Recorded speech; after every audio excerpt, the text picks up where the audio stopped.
The Angels come to town tonight as the green and gold look to make a major impact on the playoff picture against their Western Division rival. The ace sent Gio Gonzalez to the mound. In his last 3 home starts versus the Angels, he has simply dominated the Halos by going undefeated and not allowing a run in 20 innings. Tonight, they'll try to make life difficult for an arch rival. The A's open up a 3-game series against the Angels next.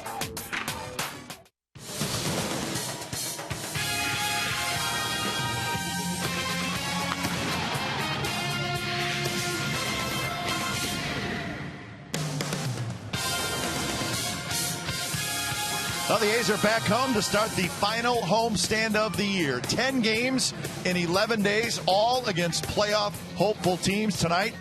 Mike Trout and the Angels. Gio Gonzalez will take the mound. The Angels 2.5 back in the AL West. That is the standings, and that's the ball game. It's the A's and the Angels coming up on Comcast Sportsnet, California. Hi again, everybody. Welcome to Oakland A's Baseball. Along with Ray Fosse, I'm Glenn Kuiper. So, important homestand for the A's and obviously for the teams they're playing. I think that's good for the Athletics. And tonight, Ray, Gio Gonzalez starts for the 4th time against the Angels this year. I think also very important for Gio Gonzalez to finish this season very strongly. He's at 12 wins. He has had 2 wins against the Angels, both of those coming here at the Coliseum. And oh, by the way, in those 2 starts, remember one night it was raining, 14-0. The other one it was 9-1. But Gio has been pitching well, except the last start against the Kansas City Royals. Through a lot of fastballs they were hit. But Gio with an outstanding curveball to the back foot of the right handers. We keep talking about it, but it's a great pitch along with a fastball, and now even more changeup that he's throwing. Should be interesting to see how he pitches against a ball club that runs a lot, keep him off the bases. Well, the Angels, they lost Kenry Morales. Remember, they found out early in the year that he was not going to play this year. Their cleanup hitter, they had to be feeling like, oh, we're in trouble. Not so. Mark Trumbo steps in, and he's probably the Rookie of the Year. Well, there's no doubt the power numbers that he has put up. He's driving in big runs. He's playing a great first base. And there's no doubt in the future they're going to find a home for this young man someplace. But there's no doubt what he has done in the absence of Morales this year has been spectacular. And yes, he'll probably win the American League Rookie of the Year. Who knows what he can do? The numbers he's put up, he might even be a most valuable player, definitely for the Angels this season. So the Angels, again, 2.5 behind the Rangers. Texas has the night off. So the Angels, they have to win. The A's know that. A's will try to play spoiler. Gio Gonzalez to the mound against Joel Pinheiro. Lineups when we come back.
A's Baseball on Comcast Sportsnet California is brought to you by AT&T and by Toyota. Check out the great deals at your local Toyota dealer today.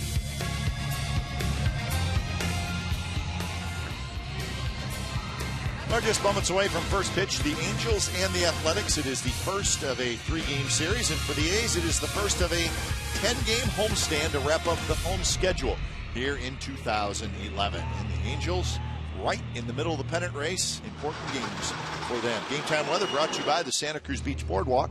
The admission-free boardwalk is open this weekend. Very nice night for baseball. 65 degrees, not a cloud in the sky. And the A's fans, as always, ready to go. Kemp, I think it's interesting. The ground rules being discussed by both managers. It's unusual. Usually a bench coach or someone takes out the lineup card, but Mike Scioscia of the Angels, Bob Melvin of the Athletics taking out the lineup cards, and they had an extensive kind of report maybe on the ground rules. Mike Scioscia was pointing. He's been here for probably 20 years, but I guess there are little nuances that have occurred since he was last here.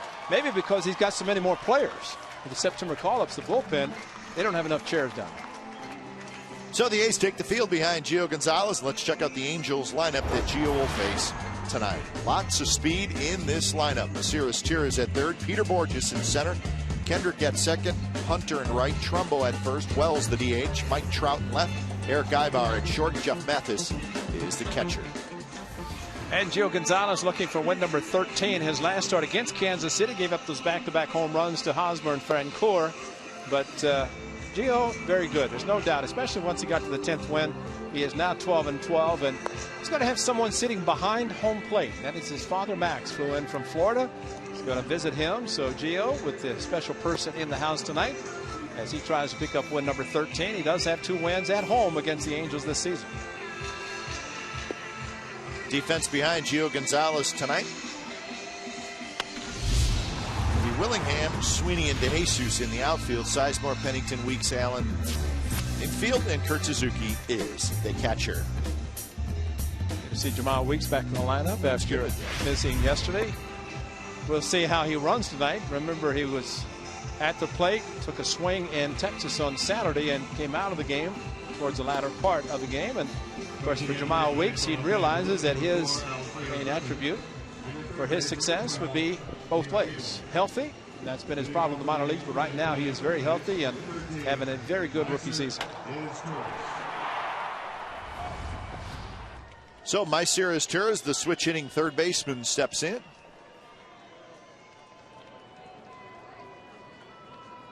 So the Angels and the A's. Fieldin Culbreth will call balls and strikes. Your crew chief is Gary Cedarstrom.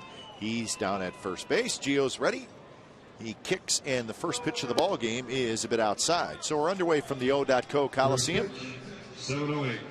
Rangers have the day off. Angels are 2.5 back. So there's your AL West. The numbers tell you the importance of these games for the Angels. And this will be the half game that the separation. That's the one game, the difference. And there's Mike Scioscia. Mike Butcher is pitching coach. That's right. So after this game, the Angels and the Rangers will each have 15 games left. They'll each have 6 at home and 9 on the road. And the final 6 will be against each other in Anaheim. That should be something, I'm sure, from the Angels standpoint. Right now, 2.5 behind. They hoped that they will have an advantage going into that series. See, the Angels with 6 left against the A's. And as the A's start a homestand, this is the start of a road trip for the Angels, and it's sort of an interesting 1-2 pitch is chopped and it's fouled. This is the road trip starting tonight. 3 here in Oakland, and then to Baltimore for 3, and then Toronto for 4 next Monday, Tuesday, Wednesday, Thursday, and then they finish at home. And the Thursday is a night game in Toronto, which they will fly and then start the homestand against the A's, while the A's play the Rangers in the afternoon here, and will travel down to Anaheim. Well, that's interesting because the handful of times that we've been in Toronto on a weekday getaway game, it's always been a day game. Exactly. In fact, it happened a couple times this year, I think, with the A's being in Toronto on maybe a Wednesday or a Thursday, and they play day games. And the real reason I guess they can do it is because the Angels will pick up 3 hours heading west, but that does not help them with regard to the time they arrive. Sizemore throws out his Turris, and that's out number 1. Yeah, the Dodge Charger keys to the game continue to be a thorn in the side of the Angels. And of course, the A's said the same thing about the Rangers, and they would say the same thing against the Rangers next week. And for Trumbo, Trout, and Borges, Angels very youthful, a lot of energy, especially Trout and Borges. Of course, Trumbo, the big power hitter, but this is one young man here, Peter Borges, who has had Mike Trout join him in the speed department. So the first pitch to Borges is a strike. Ray, I'm looking at the Blue Jays schedule, and that Thursday game, it is their last home game for the season, so maybe that's why it's a night game. Whether that's a good reason or a bad reason, it's their last home game. And probably because it is a Thursday. If it was a weekend, Sunday, probably, well, definitely would be a day game, but it is unusual, especially for the Angels. To be honest, I think it's very unusual if this unbalanced schedule, and we are supposed to be playing teams within your division at least the final couple of weeks, yet the Angels would be playing teams in the East Coast or Eastern Division.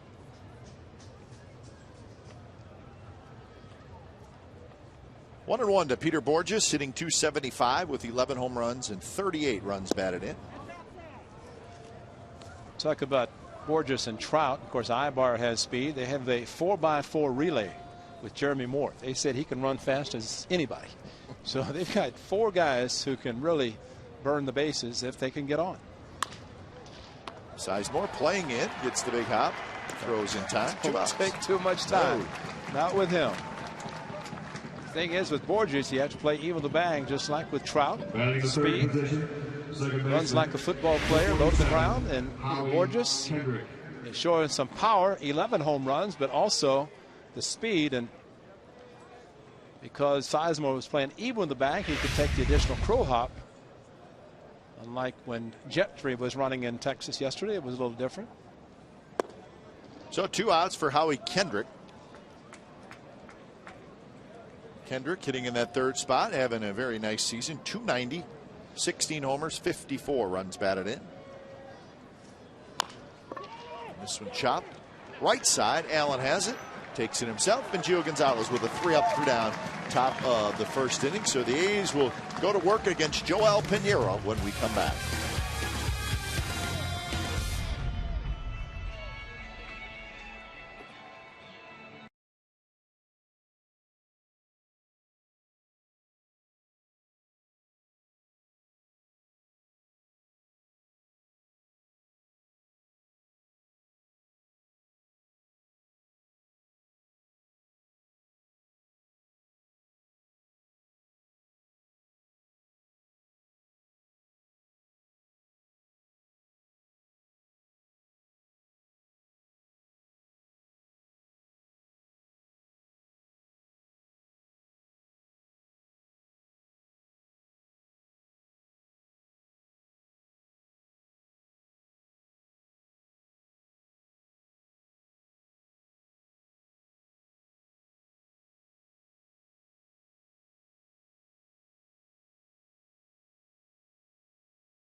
Bottom of the 1st, here's the A's lineup. Weeks, Pennington, Matsui, Willingham, DeJesus, Sweeney, Suzuki, Allen, and Sizemore. And to be the veteran right-hander Joe Pinheiro on the mound for the Angels tonight. He is making 24th start against the A's. Of course, with the Seattle Mariners for many years, 6-6 record. A couple of losses against the A's this season in 3 starts. But he has 4 very good pitches. Matter of fact, his fastball, very similar to other pitchers you've seen, with a 2 and 4 seam, plus a cut fastball. But he's always been a very good pitcher.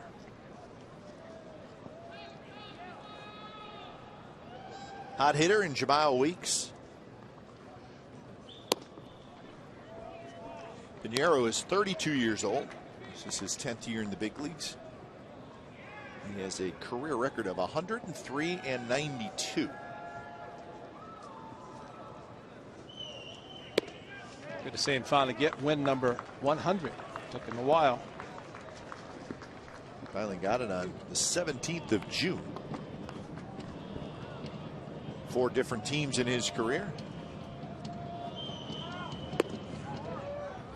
And he walks the leadoff man, Jemile Weeks. Here's the defense behind Piñeiro tonight. Batting in the second position, shortstop. Terrific outfield. Trout, Borges, and Hunter.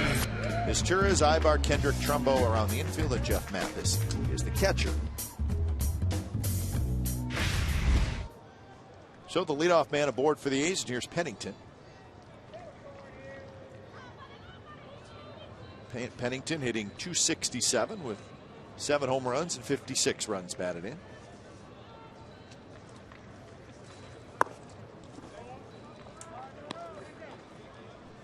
So nothing but fastballs, and of course Piñeiro has different pitches. Jeff Mathis going out to talk to him and maybe to say let's do something other than fastballs, since he did make an adjustment, got the first pitch to Pennington down in the zone.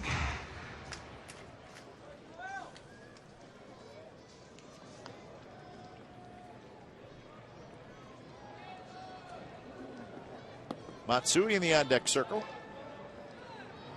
Angels went down 3 up, 3 down in the top of the first inning.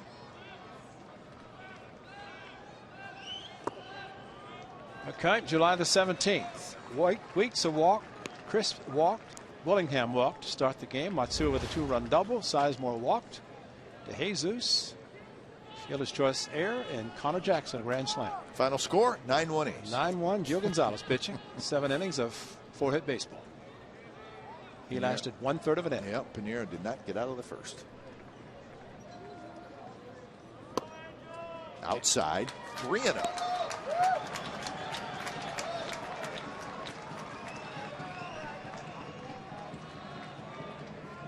Well, Mike Scioscia knows every game is very important, critical for his Angels.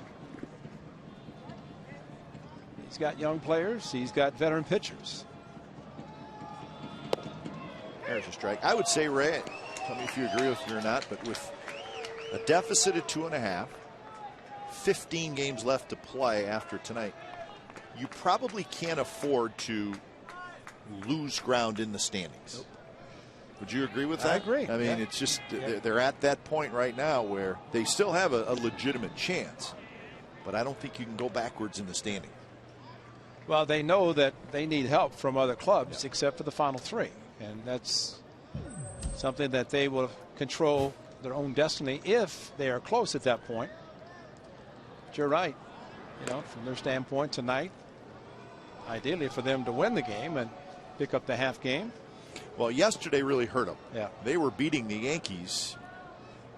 It was 5-4, and then the Yankees scored a couple of runs. Borges misplayed a ball in center field, allowed a couple of runs to score, and the Yankees ended up beating them in a game that they kind of gave away from what the Angels people were telling me today. And they lost the game in the standings. Well, the ball was in the sun. Of course, a day game in Anaheim, just like a day game in Oakland. Tough sun. And came out of the sun a little bit late for Peter Borges. He dropped it, and 2 runs scored on the air. But, you know, I thought there were 2 outs, but it's informed just 1 out, which tells you about the Yankees. They don't assume anything. Yeah. They were running, and Teixeira, I think, who hit the ball, ended up in third. So it's an aggressive ball club. The Yankees trying to avoid a sweep and in their 4-game losing streak, and they did it. And they're in Seattle tonight. Weeks takes off. The pitch is popped up toward the shortstop Ibar, who's couple of steps out onto the outfield grass. Now this was the 17th. Matsui, how about those A's? The uniforms, turn back the clock. Connor Jackson came up there as the heir, and then Connor with a first of the A's 2 grand slams this season. Connor now with the Red Sox. Oh, those uniforms. Look at all the highest stocks. Woo, pant legs pulled up, showing all the green. Good look. Maybe that's what shook up Pinheiro. That's right. He wasn't used to it. 1 out for Matsui. Breaking ball drops low. The A's 2 grand slams this season. Won the pinch hit variety on Saturday by Scott Sizemore and Connor Jackson. The other one for the A's.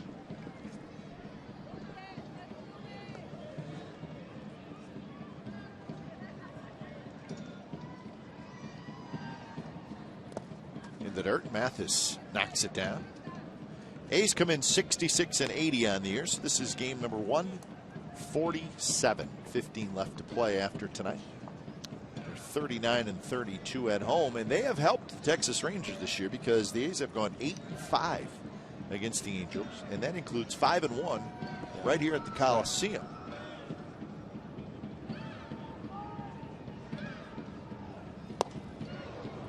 These two teams had a 2-game series here in Oakland at the beginning of the year. A's won both. And then midseason, the A's took 3 out of 4 from the Angels right here. Well, those 2 games early rained both nights. That's right. Delays in both games. Gio Gonzalez the winner in one of those, 14-0. Went 7 innings. 3-1 now to Hideki Matsui. A's against the West this year, 20 and 25. Let's look at the division records. The Angels are 24 and 24 in the division. The Rangers are 30 and 15.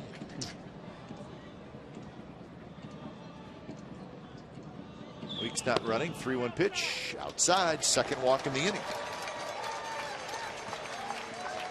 Well, earlier today, a very scary moment for the Athletics. This was during batting practice. And Kurt Suzuki just hit a fly ball left field. But it hit Andrew Bailey. And it hit him, Ray, in the temple. Is that correct? Yes.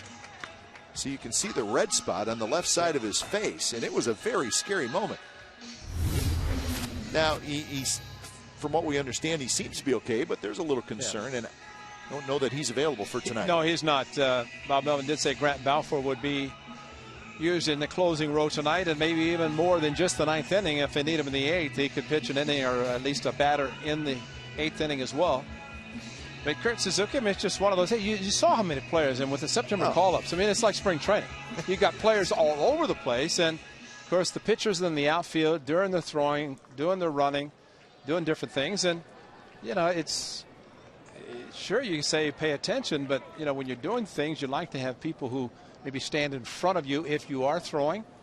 They do it down in the bullpen where the pitcher is throwing the sides. Sometimes they even put up a screen to protect them.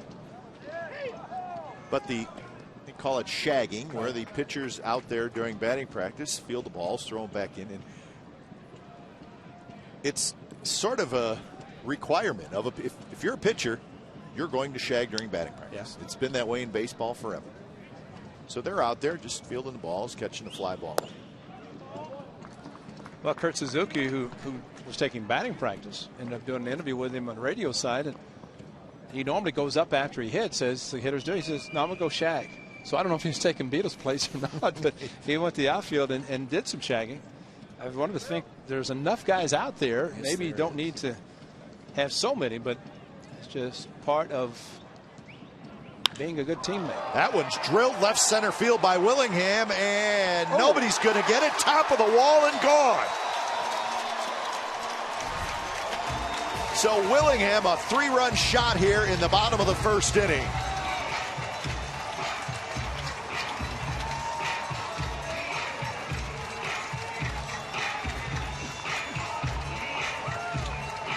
The 5th 3-run home run this season for Josh Willingham, and another one that hit on top of the wall or the fence and bounced over. So Scott Sizemore hit a 3-run shot here the same way. Which is ball. Nice swing by Josh Willingham, but watches the ball left center field, the jagged edge right there, and hit with the topspin and bounced over the fence. Willingham's second home run against the Angels this year. And since the break, his 14th. So he now has 25 homers and 87 RBIs. And we're having a little fun with Josh. We're on the Josh Willingham March to 100 RBIs. That's what we're calling. Well, that was Mike Butch on the other phone. He was on the march to the bullpen saying, let's get somebody ready. We're not going to wait too long if Joe Piñeiro is going to have a tough time. It hit the top of the wall. Top of the fence right there, and then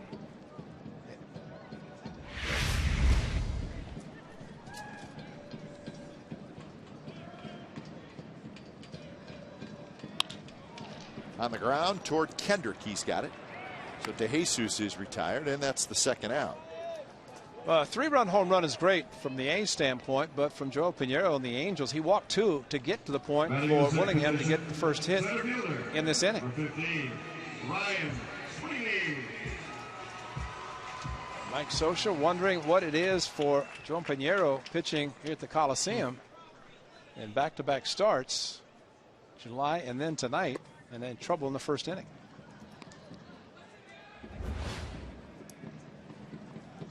So Ryan Sweeney in the lineup again tonight for Coco Crisp. Coco was on the plane coming back last night on crutches, so it's saw him Saturday night running to first base. Looked like it was affecting him, and probably the best thing just to get off of it. And well, we saw the running by Coco, and then he got on the bus after the game and he was limping badly, and then the next morning, as you said, he had a boot and crutches, and he was moving quite slowly. 3-2 now to Sweeney. Overall 271 with a homer and 25 RBIs for Ryan Sweeney. Well, Sweeney's played a lot of corner outfielder the last couple years. He probably enjoys a little time in center field. Strike 3 called with a fastball. Damage done by Josh Willingham. Home run number 25 on the air, and the A's lead 3-0 after 1.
looking forward to seeing it.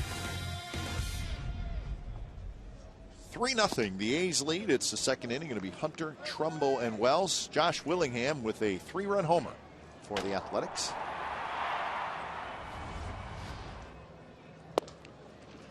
That's something about pitching at the Coliseum against the Angels for Gio so far. But he had the 14 runs, the 9 runs in the first inning tonight, 3 runs. He'll take it. Gio trying to get over the 500 mark. On the game he pitched in Anaheim, it was Jared Weaver, a shutout. Angels winning 5-0 over the Athletics. That one's drilled right field, and it's going to drop. DeJesus hustles over and makes a nice play and gets it back in, and Hunter's held to a single.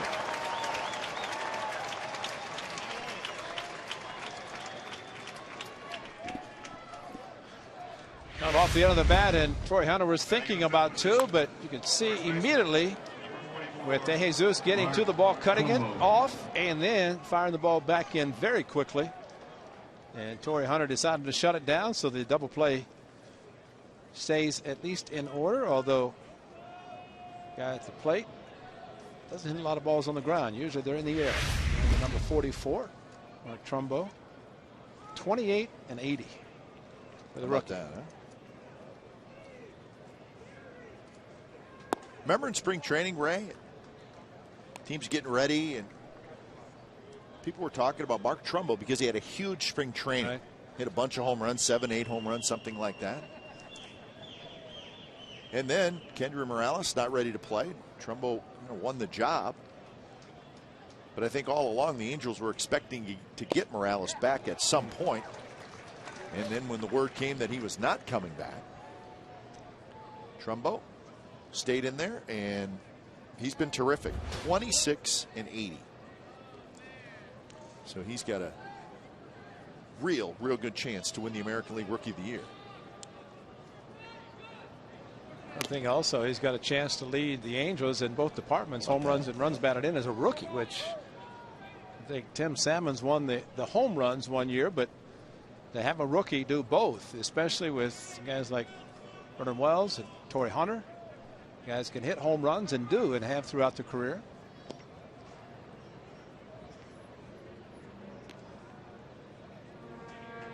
Well, I mean, he had 6 seasons in the minor league, so he had plenty of time in the minor leagues. Rookies with 25 and 80. He's the third. So yeah, I think there is something to, if you're young enough, getting a lot of minor league at bats. If you continue to produce, you would hope that you would at some point get a chance.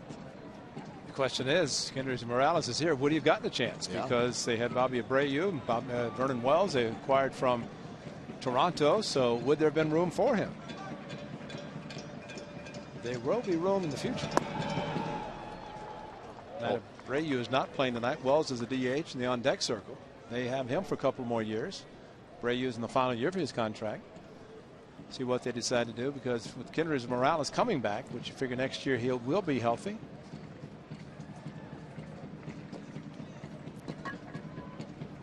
So 2-2 to Trumbo. Strike 3 called with a fastball. First strikeout for Gio Gonzalez. Well, fastball inside, and Sheldon Colbrook liked it as he gives the fist pump and then a little leg kick to boot. There's a little leg kick.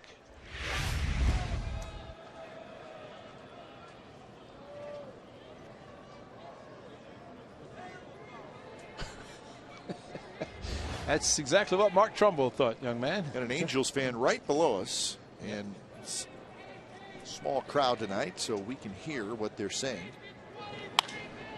That one's hit down the right field line, hit pretty well. DeJesus into the corner. It's off the wall. It bounces back toward the infield. They're waving home Torrey Hunter. Throw to the plate, not in time, and Wells goes to third.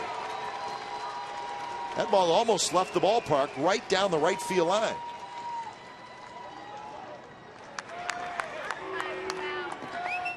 Well, David DeJesus thought he had a chance to catch it. Once it came off the wall, he was on top of the ball, and that's when it careened past him, allowing Hunter to score, and even more so for Vernon Wells to get the third. Right there over the head of DeJesus, and all the time, Dino Iba was going to be sending Torrey Hunter once the ball landed.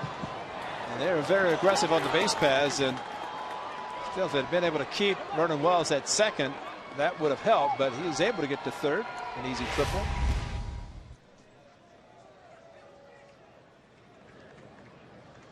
Remember, we were in Anaheim and the fans were booing that guy? Now he's got 20 home runs.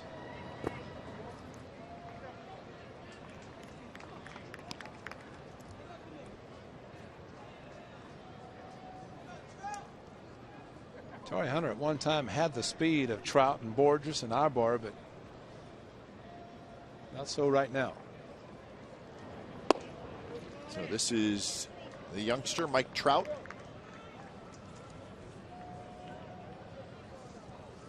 Most everybody will tell you that I think Trout is going to be a special player. He's just 20 years old.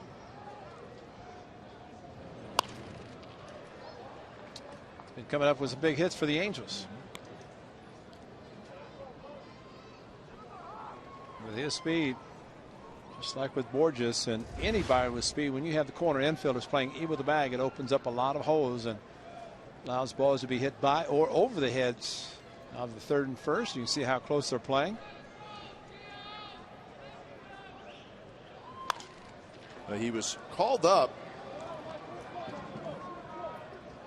in July and then sent back down and then called back up on August 19th, and he's been playing regularly since he was called up.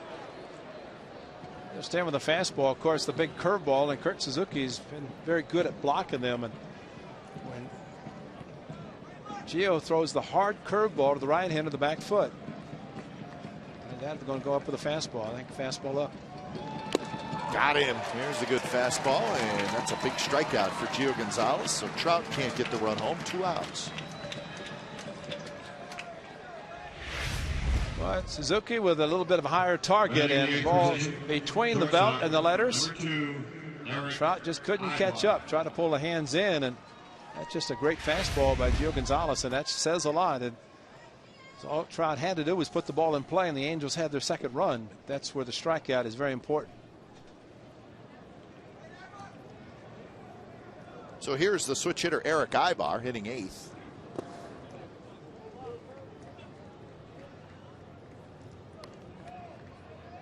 First run allowed versus the Angels here at the O.co Coliseum in the last 22 innings.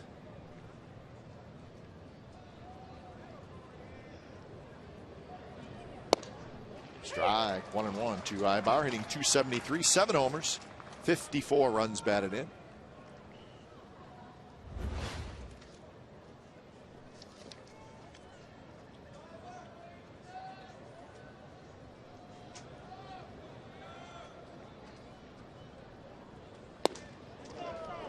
Close pitch, 94 miles an hour. Gio reached back a little bit for that one.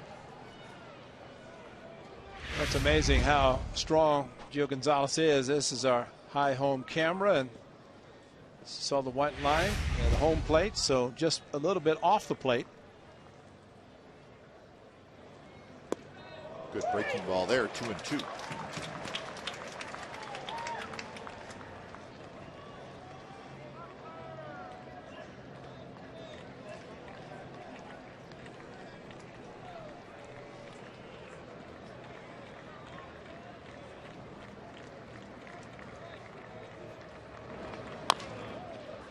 Chop, fair ball. Allen has it, side retired. Vernon Wells with an RBI triple. So the Angels are on the board. Bottom of the second, coming up 3-1 A's. Ladies and gentlemen, it's time for the Pepsi Max.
Tuesdays, every Tuesday home game, including tomorrow night, with the exception of premium games and dual events at the arena. You'll pay nothing to park, courtesy of Chevy. See your Northern California Chevy dealer for a great selection of Chevy cars, trucks, and crossovers. For more information, visit oaklandathletics.com/Tuesday, and we expect to see this parking lot filled tomorrow night. Let's hope so. There's not another event at the Coliseum, is there? I don't think so. Or at the arena. There's just one game here. Free parking Tuesdays. Should be lined up. Oh, that'd be flowing in here, all the Chevys. That'd be right. Suzuki, Allen, and Sizemore for the A's here in the bottom of the second. Josh Willingham, 3-run homer in the first.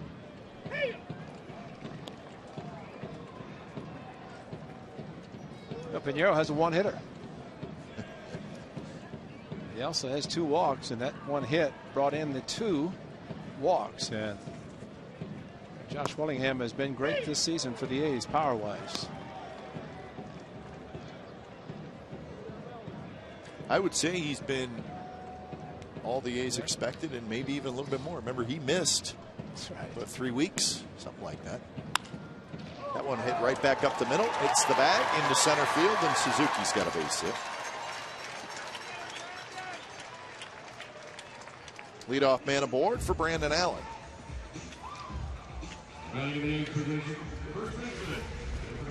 Pinheiro tried to kick save.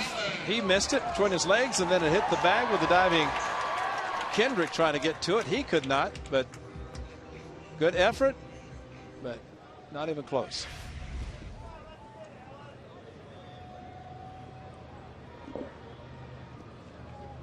Brandon Allen, 225 for the Athletics. You mentioned Willingham, as we discussed in Texas. He only hit 1 home run in the month of June when he's on the DL, and other than that, his other 4 months have been spectacular, starting off the month of September with a couple of big ones. Well, he's been consistent. He hasn't really had any major power droughts this year.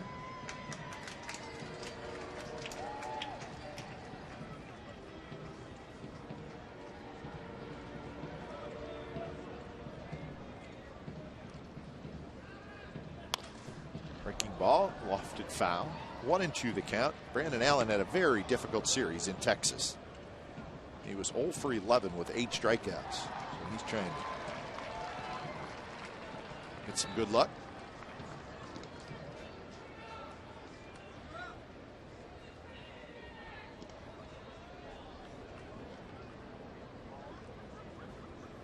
And he drills that one down the right field line, and it is just foul.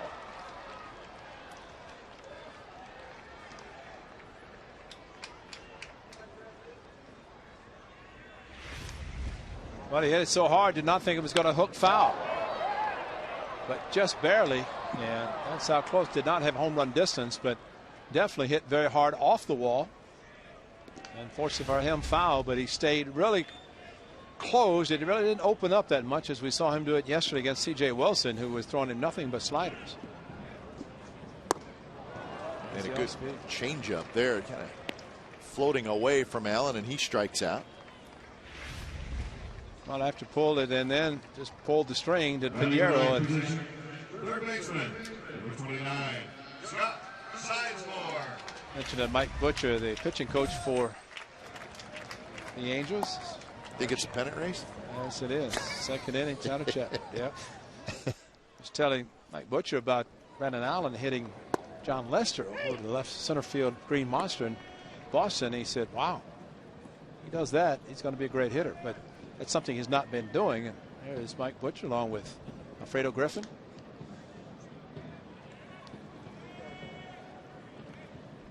Oh, 0-1 to Sizemore. And now 0-2. You know, with the September call-ups, and there's no doubt teams are going to be in the pennant race, going to bring up as many players they can that they feel they can use. And that's why you're playing every game. If you are chasing a team in the division, you're playing every game like it is the last one. Nothing to hold back.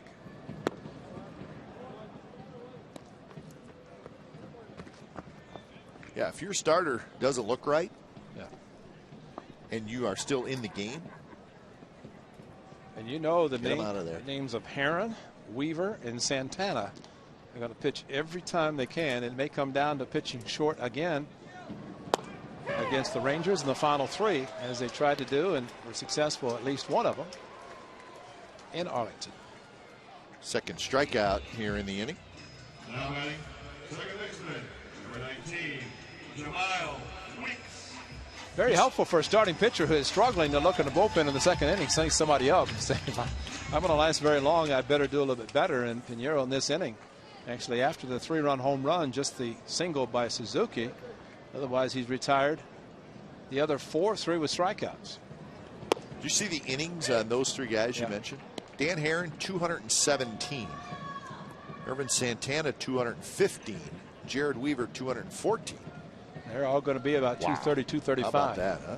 But they're all strong. They all can handle it. And especially Herron and Weaver, and Santana's right in that same group. Yeah. So that's 3 very good starters they have. There's Ervin Santana. As you saw, Dan Herron and Jared Weaver sitting side by side. Dan Herron pitched a shutout against the Yankees in his last start, giving him 15 wins for 3 different clubs. How about that? For Diamondbacks, the Angels, and the Athletics. Well, after a leadoff single by Suzuki, Pinheiro strikes out the next 3. A's do not score in the bottom of the second. Hi fans, this is your chance to send a message to the big screen.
Sportsnet California is brought to you by Cache Creek's Money Tree. Win $500 cash every hour from noon until 11 p.m. Visit CacheCreek.com for details.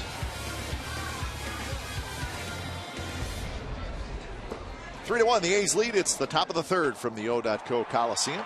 Mathis, Izturis, and Borges. Jeff Mathis, the catcher, hitting 183 with 3 homers and 22 runs batted in. Gio Gonzalez got a couple of big outs in that second inning as the Angels had a run in. Wells at third, 1 out. Gio did not allow Wells to score.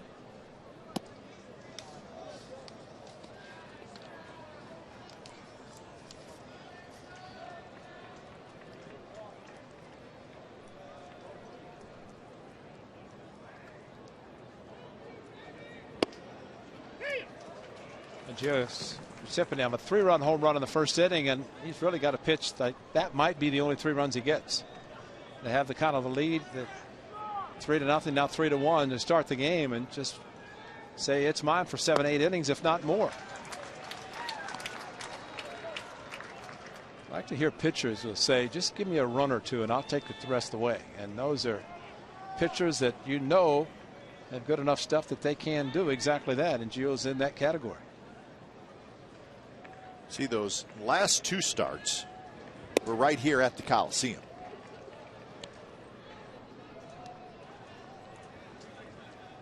And that's where we talked about in our open the success that he has had against these Angels in this ballpark.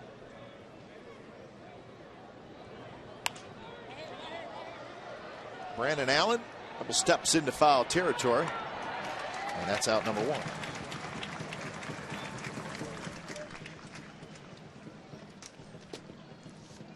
So that'll bring up the leadoff man, Maisarius Torres. Number 13, Maisarius Torres.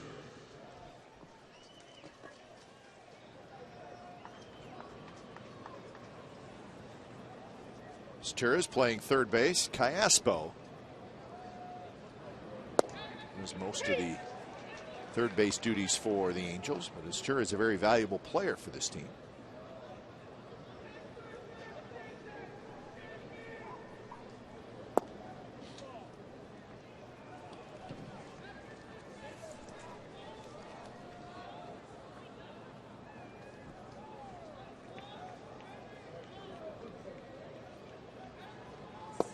Oh, we were talking about innings pitched by those Angels pitchers. And of course, 200 innings, always the mark for a starter. And Gio's going to have a tough time getting there. He's got 175 right now.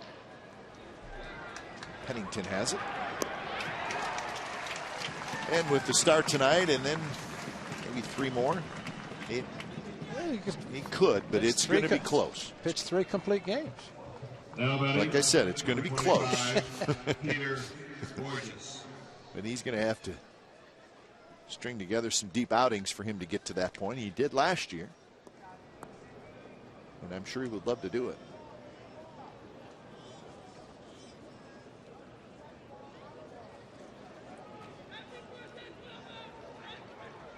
First pitch to Peter Bourjos. Swing and a miss. Good changeup. It's almost like a batting practice fastball for Gio at 84, but still a very good one. And that's a pitch that he is very quickly perfecting to go along with a good fastball and curveball.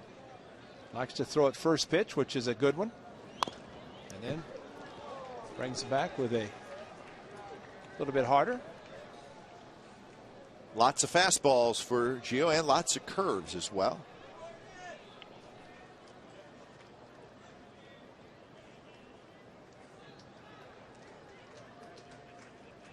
0-2 to Peter Bourjos, who grounded out to Sizemore back in the first inning.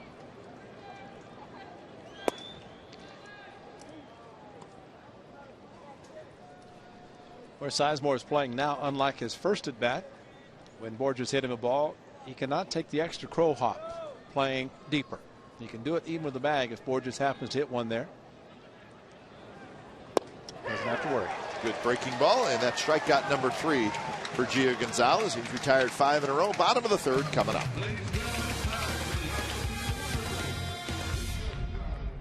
Aquafina at Stadium Concession Stand.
Pennington, Matsui, and Willingham against Joel Pinheiro, who had a very rocky first inning, gave up a 3-run homer to Willingham. He has settled down. Got 4 strikeouts. The last 4 outs he has recorded have been strikeouts.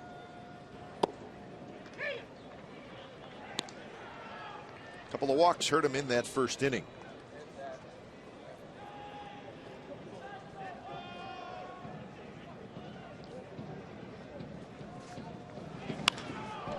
Breaking ball is drilled to center. Borges is back, and that's out number 1. Friday, September the 16th, Star Wars music will accompany the postgame fireworks show presented by Kelly Moore Paints. Get an A's Star Wars t-shirt by purchasing a field level ticket online using the coupon code JEDI. You know they're going to be doing it right now. Each ticket purchased would include an equal number of t-shirt vouchers for pickup at the game. $1 from every Jedi ticket sold will be donated to Stand Up to Cancer. For tickets, go to oaklandathletics.com/Star Wars. Can you play some more music?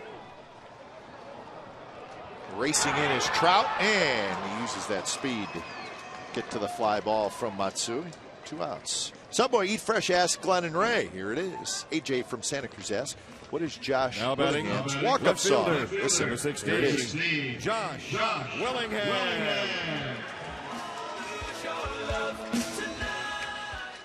I remember that song. Can you sing it? No, but I know the song. It's called Your Love. It's by the Outfield, 1985. You didn't know. You're reading it, aren't you? No, I do. I remember it because the album, now think about the name, The Outfield. You know what the name of the album was? No. Play Deep. And they claimed that they were not baseball fans, which I find hard to believe. They being the group, The Outfield. Play Deep and Cut Across. That was the name of the album, if I remember correctly. Play Deep. Well, then Josh Willingham is telling all the outfielders when he comes up to play deep, right? Exactly. Yeah, English band. The Outfield. Cricket. They were wanting their music to be big here in America, so they said, well, let's go with a baseball theme. Put me in, coach. I'm ready to play. That was that was not the Outfield. John Fogerty. Yeah. Sang it at the Hall of Fame. He did that. He sang it at the Hall of Fame. John Fogerty. 2-1 to Willingham. But that has been his walk-up song the entire year.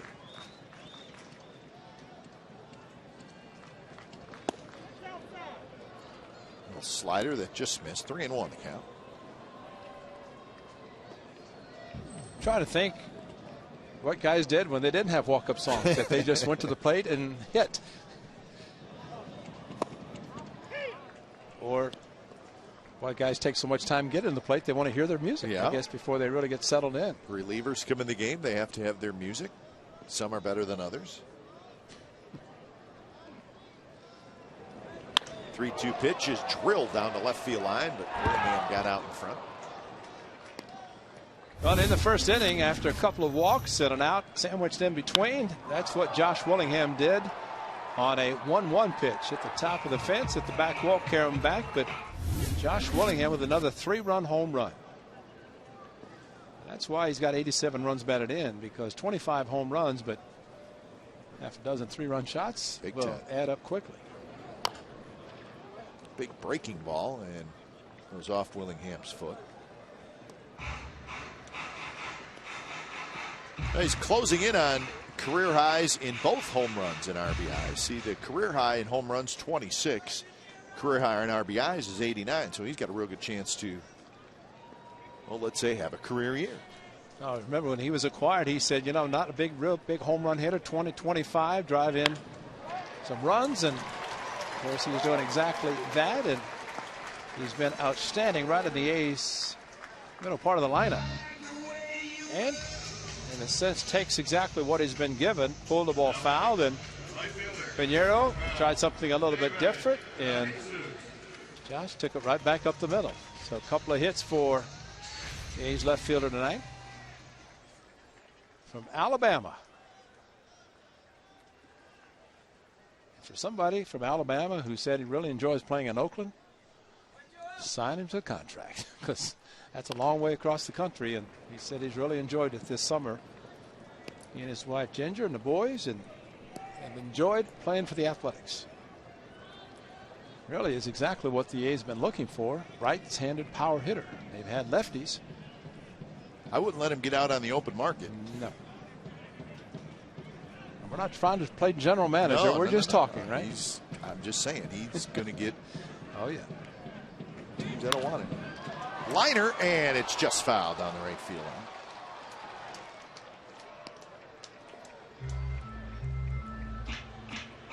Well, Willingham's certainly a good enough player. That's really not the issue. This ball almost was caught by Trumbo and then was fouled.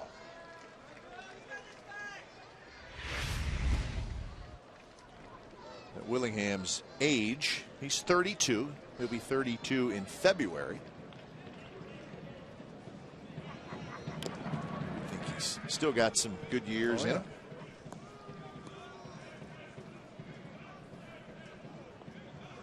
But he's made the Coliseum a stadium that really has not been great for home run hitters.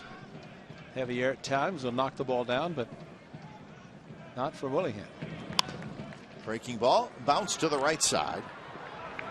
And that will do it. De Jesus retired. 2 out hit by Willingham, nothing else. And we're through 3. 3-1 Athletics.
Oakland history to make their Major League Baseball debut at the age of 18.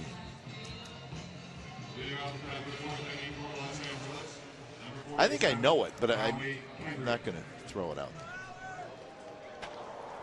You'll tell us after you give the answer. That would be the best way to do it. Yeah, I knew that. Okay, I'll write it down, and you give me a yes or no. Say Mike Morgan for one of them? Yep. You also said Claudell Washington. Oh, well, that's what you said, right? But you were just guessing in the break. Well, that's all right. I think that's who they are. Trout's just 20 years old. When he made the Major League debut earlier this year, he was 19. He looks like a youngster, but he's built like a football player. He's strong. Just trying to think. Claudell came up in 1974. Because I was in the hospital getting ready to have surgery when he came up and made his debut. I know he was a teenager. Maybe he wasn't 18, but I could have been. Yeah, we could have asked Mike Norris, who was here last homestand. Had a chance to visit with Michael. These two guys are good friends. Claudell, Bay Area product.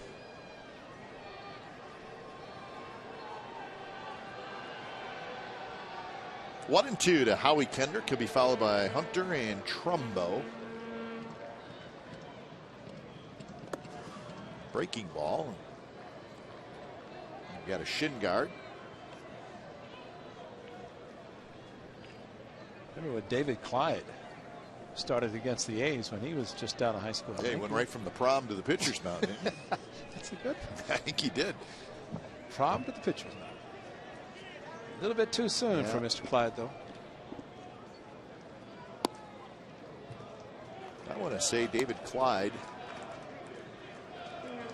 and you may have been there. Didn't he come back and pitch with the Indians for a little while? I wasn't maybe there. you know, 4 or 5 years after he made that major league debut at the age of 18. There's a shot into left field, and Kendrick has a leadoff single here in the fourth. Time now for the Ford Wright choice on August 30th of this year. Talking about Mike Trout, who turned 20 on August 7th. Hit 2 home runs for the Angels. Last 2 players hit more than 1 home run in a game at such a young age. Andrew Jones in 1996 when he was 19, and Ken Griffey Jr. in 1989. Jr. was just 19. See those swings?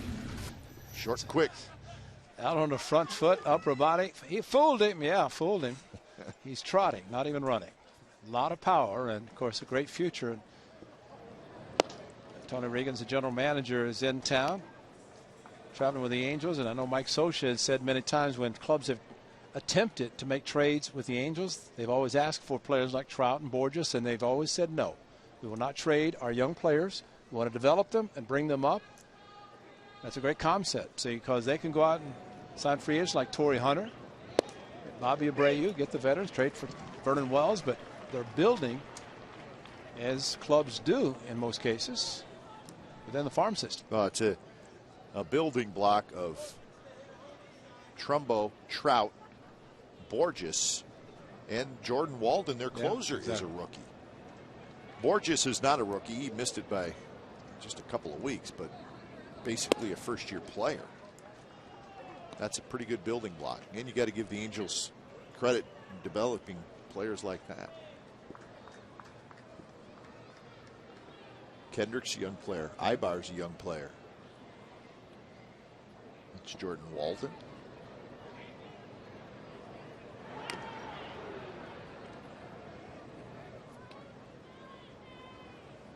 Angels with an 80-66 record. Last year, they really struggled for them. They finished 80-82. It's the first time they were under 500 since the 2003 season. Looks like Gio's paying a little bit too much attention to Kendrick at first base. He's fallen behind Torrey Hunter.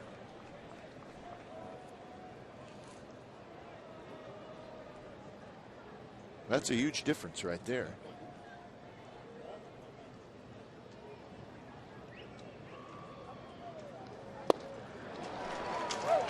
For 3-2. They got 3-2 to Kendrick, and he nailed a fastball at 94, hit it hard to left field.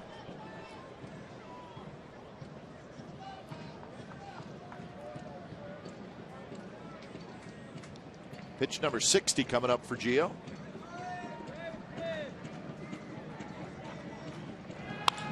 And there's a liner down the left field line, and that's trouble. Bounces off the wall. Here comes Kendrick. They're going to hold him at third. So the Angels are in business. Second and third. Nobody out. A couple of hard hit balls off Gio Gonzalez.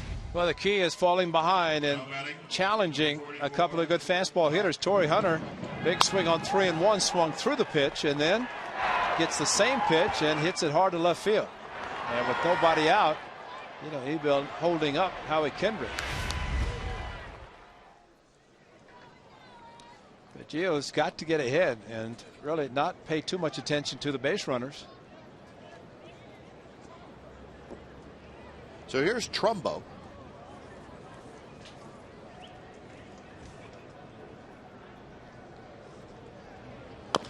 Trumbo bounces it off the plate and foul.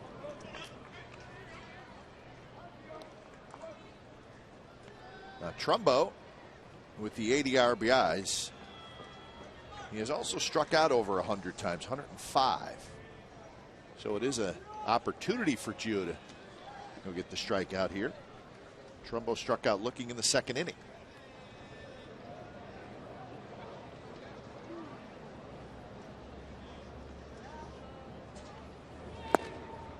Drops down and away.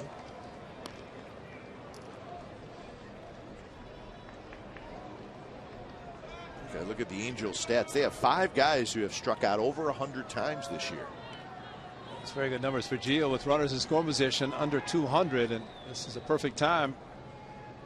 Did it in the second inning with Vernon Wells at third. Good pitch there. Well, see how he handles Trumbo now that he's ahead 1-2, unlike with Kendrick and Hunter. Got to the 3-2 count, 3-2 count, throwing fastballs.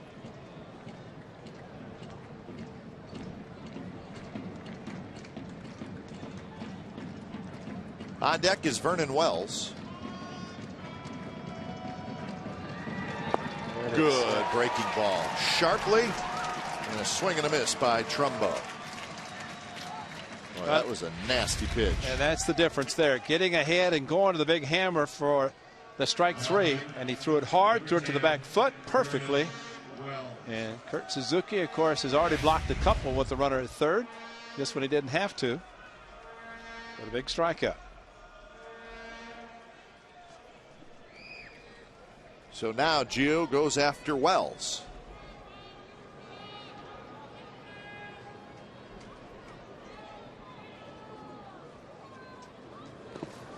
That breaking ball is blocked by Suzuki and then kicked away.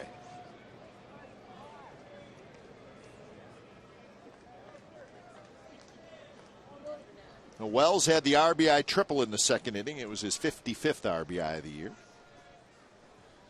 Now, Vernon Wells with Toronto a couple of years ago when Gio went in and on the Saturday afternoon had a very good game against the Blue Jays. The A's lost 3 of 4, but Vernon Wells was there and he just threw fastballs inside and threw them by the right-handed hitter. Did he go? No check, so it's a ball. 2-0 to Wells. Mike Trout is the on-deck hitter. Another good block by Kurt Suzuki, but there's a situation where you can afford to pitch carefully to Vernon Wells. First base is open and take a chance with a rookie versus a veteran. And Trout, of course, has played well, but Vernon Wells has been in these positions many times. Here's our Farmers Insurance report card. Most career games, no postseason appearances. This is among active players. And Vernon Wells is second behind Adam Dunn. All right, anybody going to change that? Lyle Overbay's got a good chance. He's with the D-backs. Brian Roberts, no. Corey Patterson, no. Jack Wilson just got traded Atlanta. He's got a shot. Adam Dunn, probably not. He's got 3 more years with Chicago. Vernon Wells has a shot. Remember, Mark Kotsay, Jason Kendall were both on that list. And they got off the list in 2006 when the A's won the division. And that was a good list to get off of. That's 3 pitches, 3 curveballs in the dirt to Vernon Wells, and because Suzuki has blocked all 3. And if you go throw him a fastball, don't make it a good strike. He may be swinging. The way he got ready to hit, it looked like he may have been going after it. Pitch was a little bit outside, but called a strike. 3-1, or outside strike, I should say. He won't wait around here.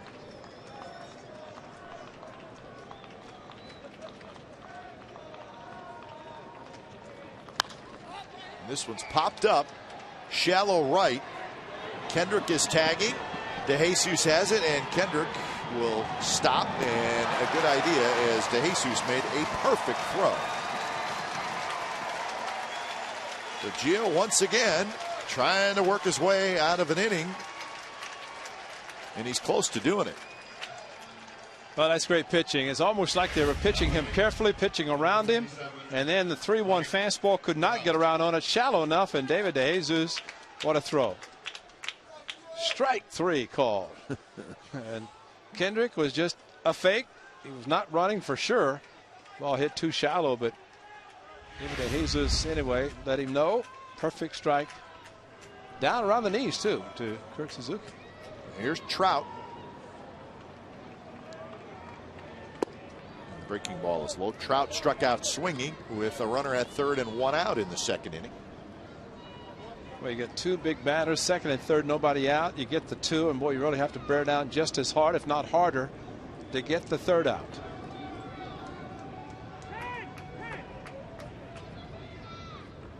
I think in these situations, it's from the hitter standpoint, they said, well, first 2 guys didn't do it, so there's no pressure on me, you know. Yeah, but the pitcher really has to make sure that with the hitter, maybe a little bit relaxed in this situation, to bear down a little bit harder to make sure he gets him as well. Trout takes a fastball at the knees, first strike.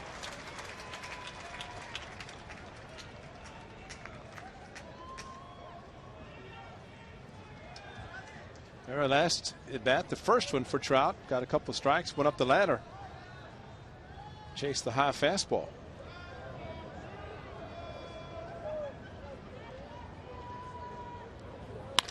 That one's lined to center.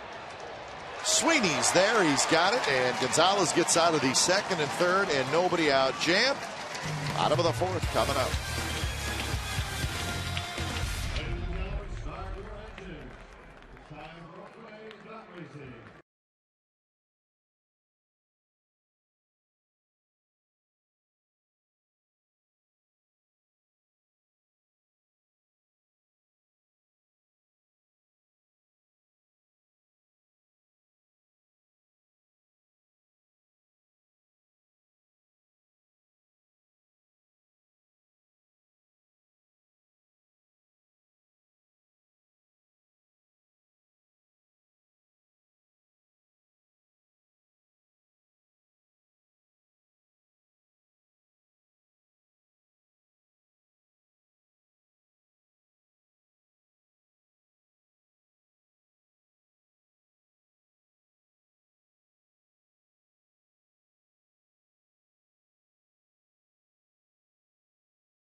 California's Authentic Fan Fridays here at the Coliseum.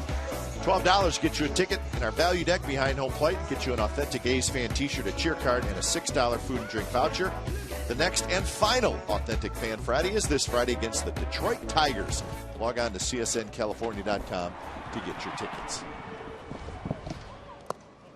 First pitch to Sweeney is to the backstop. Sweeney, Suzuki, and Allen. A's leading 3-1. What an inning for Gio Gonzalez. Actually, 2 innings where he's had runners in scoring position, and those numbers that we showed, his success with runners in scoring position under 200, got even better with that last inning. You know, I kept talking to Mike Scioscia about the game yesterday, the game in which Peter Bourjos dropped the ball, and everybody looked at that as being the thing that cost the Angels the game. But as Mike Scioscia said, and it's proven again tonight, had runners in scoring position, less than 2 outs, could not get them in, and in case tonight they could be ahead or at least tied the game if they had any success doing that. Gio Gonzalez has been tremendous when he's gotten in trouble. That's funny. Remember, we've talked about the league average getting guys in from third. 57%. And now, you know, and maybe you too, I'm paying more attention to it now. And boy, you look at that last inning. There was Sweeney lines one to center for a hit. I mean, there was 2 at bats, Trumbo and Wells, where hitting a weak ground ball to any one of the 4 infielders gets the run home. Yeah, with the infield back, and you're going to do it. You hit 3-1, and they're going to sacrifice. You're not going to open up a big inning by playing in and looking for a play at the plate when a ground ball gets through the infield and ties the game. So you're right, any contact at all, and maybe a productive out to the right side by Trumbo puts another runner at third, still just 1 out. But those are the little things that the Angels normally do. But in the case of yesterday, they did not do it and could have actually had a bigger lead yesterday, not worried about the air. And the same tonight.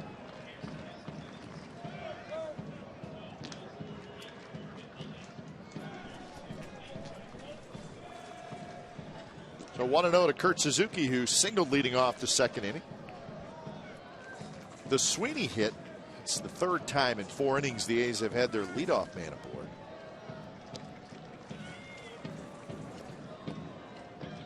Third inning that man has been up in the bullpen. It's ready. It's a time where Mike Butcher called down to get Chatwood up. But just remember, you've already been up a couple of times. You don't have to get loose too much. You don't want to wear you out in case they have to bring you in. But maybe they say Chatwood get up as soon as the inning starts so Joe Pinheiro can see you down there.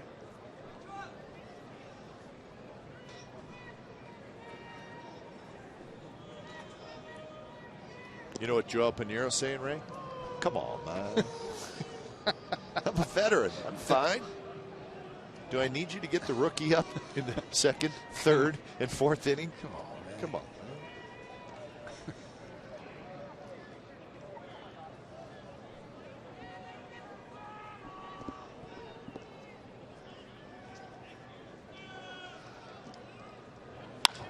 This one's driven left center and deep.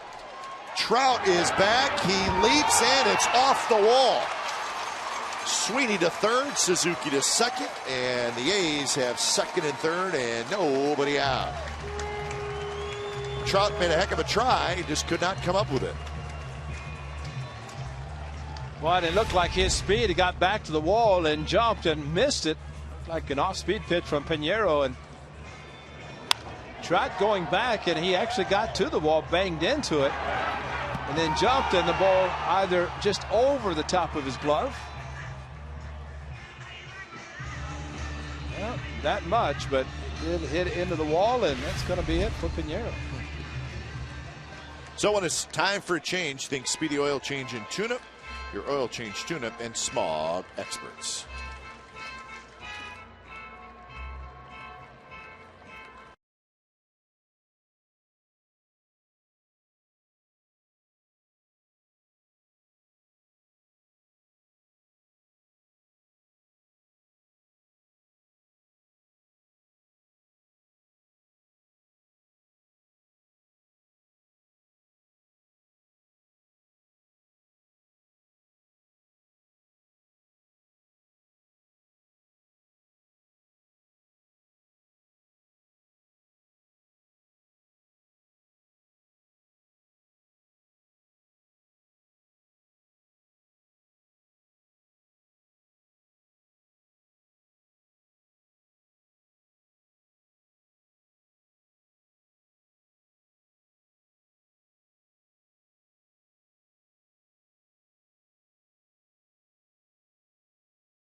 Purchase a field level ticket with a special code and get a pass to see the upcoming feature film. Also, 10,000 fans will receive a Moneyball t-shirt. You're looking at it right there. That'll be a good one. Presented by Pepsi Max. Jonah Hill is scheduled to throw out the first pitch. For more information and tickets, go to oaklandathletics.com/Moneyball. Oh, that's a good one. Yeah, I like that t-shirt. I do. Can I have it? No. You have to come here the 18th. I'll be here. I know you'll be here. Jonah Hill. Jonah Hill. Plays Billy Beane's assistant. Paul DePodesta? Not the name of Paul DePodesta. I know. That's right. But that's who he... Oh, it's the character he that's plays, right. but not the name. That's right. I don't think that was allowed, right? I don't think Paul wanted his name on it. Sorry, Paul. So Chatwood to Brandon Allen. And A's with a great scoring opportunity here in the bottom of the fourth. And we'll see how the 57% works for the Athletics as they have the runner at third and less than 2 outs. Now Chatwood has made 24 starts for the Angels this year. This is his first relief appearance this year. In fact, it's just his second relief appearance ever at the big league level. Well, he pitched the game in which the A's scored the 14. He lasted 2 1/3, gave up 7 earnings. Swing and a miss, big overhand curve.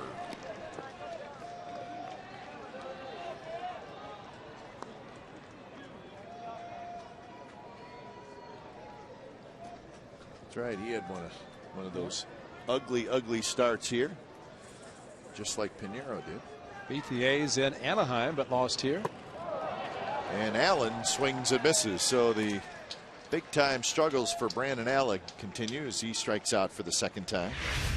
Well, the big curveball, and that is a very good over the top drop curveball. Uncle Charlie, and swinging and missing on the off speed pitch once again is Brandon Allen. Allen 3 strikeouts yesterday against C.J. Wilson, and all the off speed pitches, and with all the video we talk about.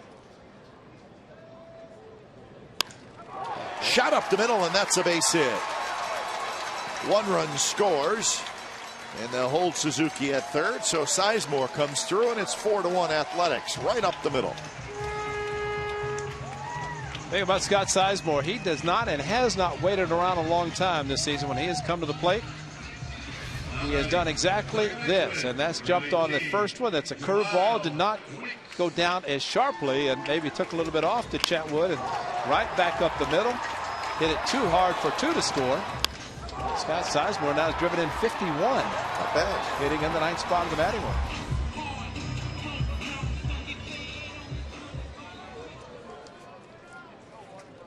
Top of the order, and Jemile Weeks.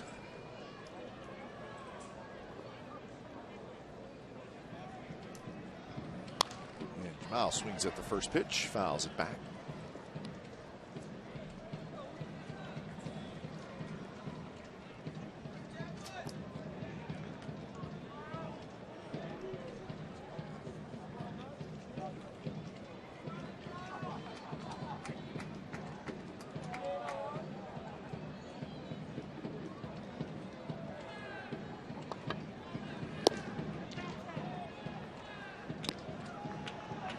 Weeks walked and scored in the first, struck out in the second.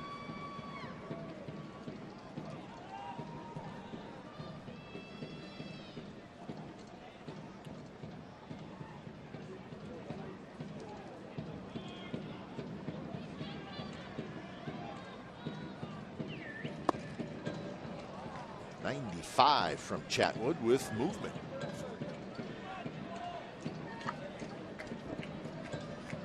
So the A's are run in on 3 hits here in the bottom of the 4th inning. They're able to get the run in from third, something the Angels have not been able to do.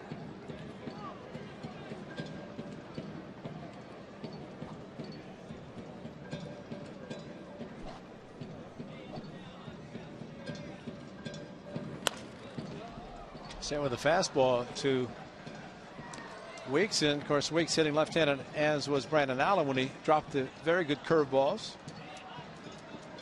And Jeff Mathis, a catcher, is Kurt Suzuki very good at blocking balls in the dirt. So the curveball, when it's thrown, pretty good chance that Mathis, who does a very good job defensively, will be able to handle anything in the dirt.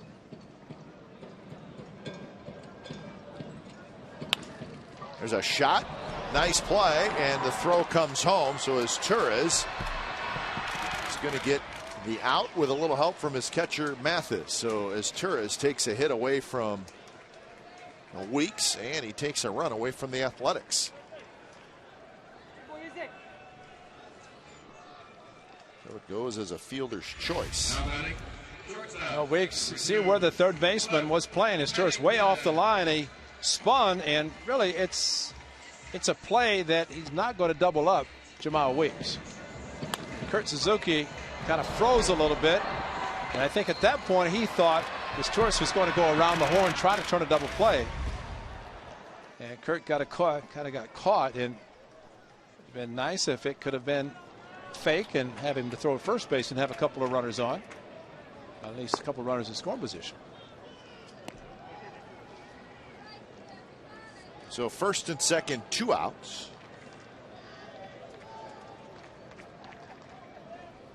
Pennington 0 for 2 in the game. And that one drops low.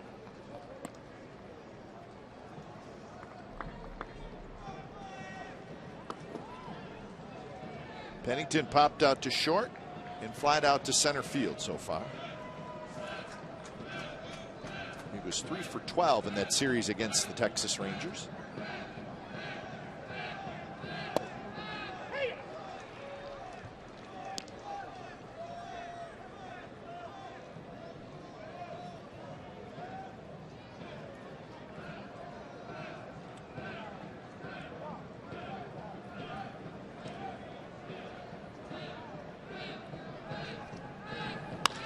There's a line drive, base hit left field.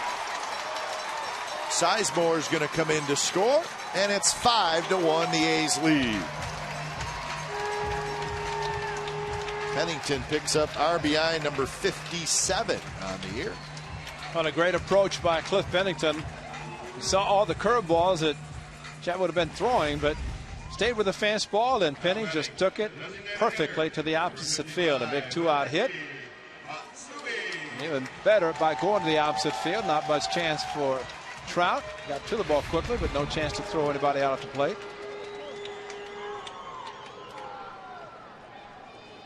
So now Matsui hits. There's a strike. Matsui walked and scored in the first and hit a fly ball to left field in the third.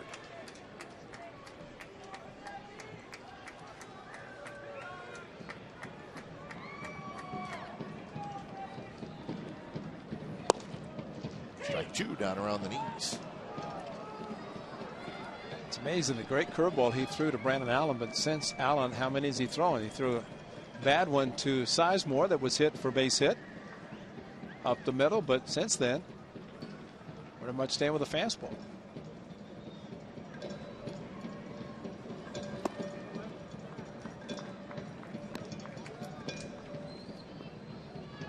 So the A's have scored twice on 4 hits here in the 4th inning.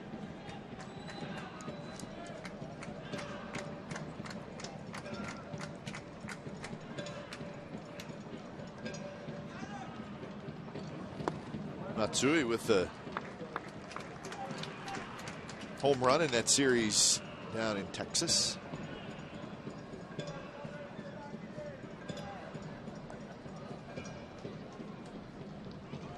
He was very hot for a long time, then he cooled off some, and now 11 hits in his last 32 at bats.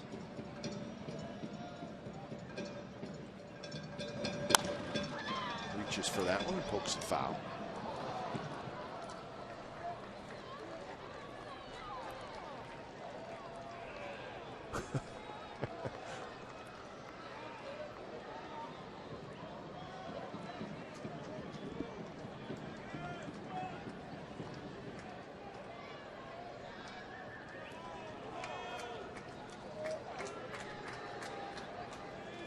Now Chetwood's ready.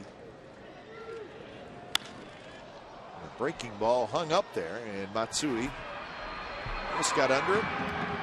The side retired. A's do some damage. They score twice on 4 hits, so we're headed to the 5th inning.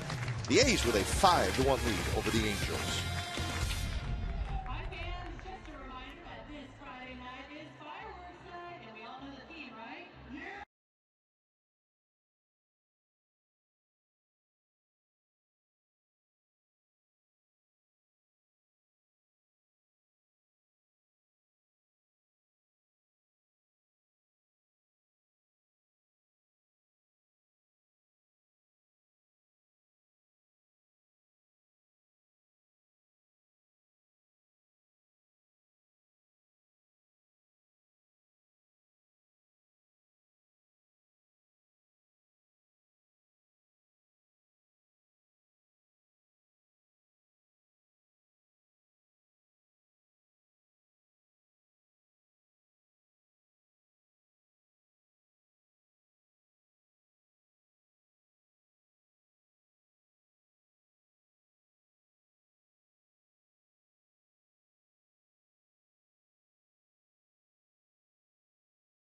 to make their major league debut at the age of 18.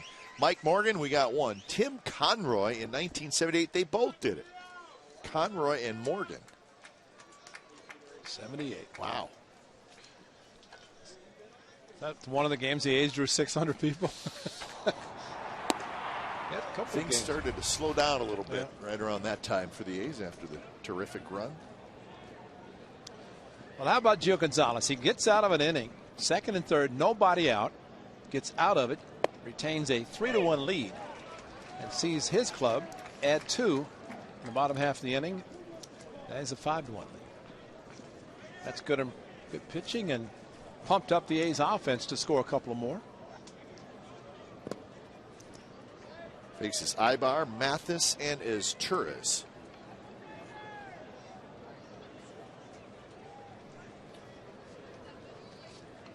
Well, that says it all right there. 2 or fewer runs, 5-30 record. 28-2 when you give him 3 or more. Just a bit hot.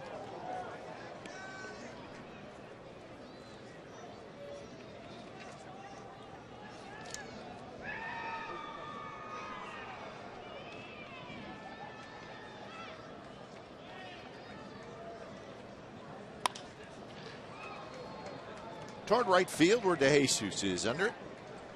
Ibar is retired. Well, Ray, the Rays won again tonight. They beat the Orioles 5-2 in Baltimore. Neiman over Britton. So the Rays pick up their 5th consecutive win. And they are now 3 back of the idle Boston Red Sox in that wild card.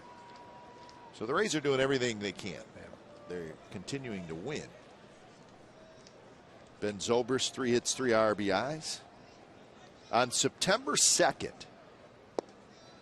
the Rays trail the Red Sox by 9 games in that wild card. Now, trail them by 3. How about that? Now, what happens the rest of this week is 2 more games for the Rays in Baltimore. The Red Sox will have a 2-game series against the Jays, Tuesday and Wednesday. And then that 4-game series between the Rays and the Red Sox will start Thursday night in Boston. So you know what? The Rays, it's there for them. They will have the opportunity.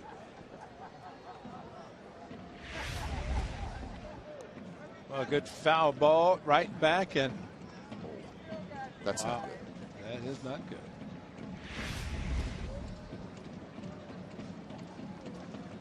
And Diamond straight behind there.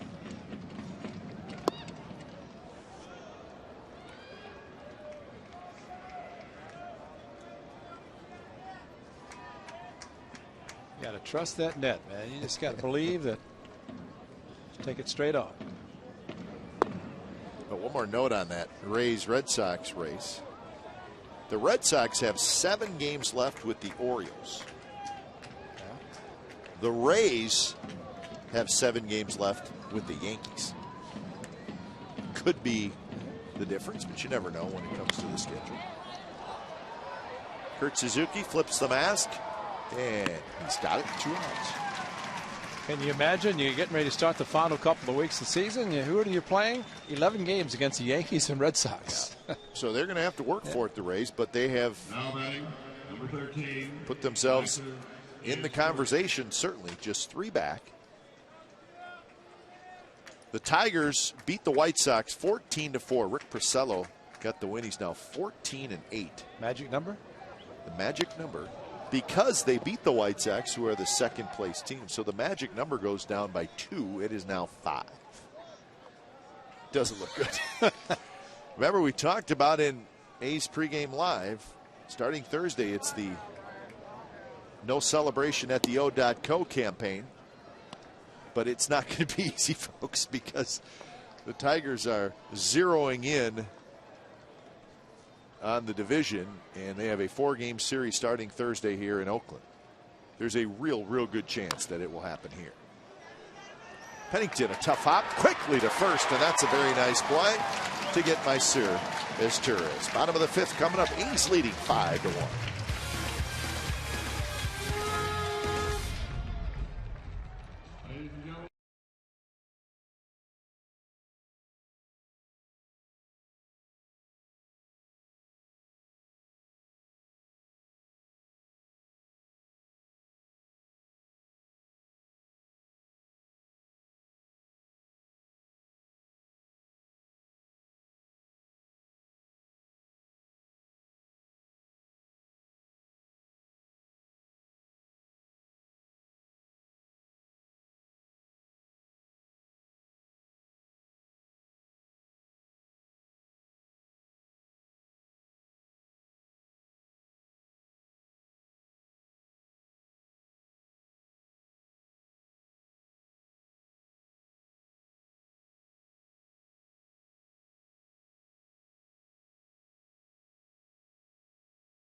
Yankees lead 5-1. Check out the play from Cliff Pennington to end the last half inning. Kind of a do or die. He knows the hitter can run. He has to take it on the short hop. Once that happens, quick release, strong throw, and Cliff Pennington makes it look easy.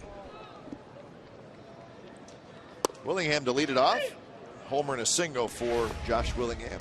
Guys make a play like this look easy, but really takes good hands because he put the glove down as the ball came up, had to bring his glove up and make sure he caught the ball first.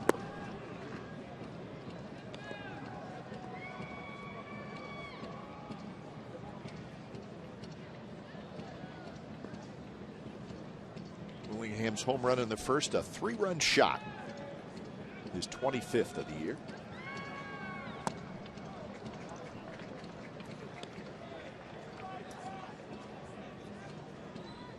In fact, that home run was home run number 100 for the A's this year.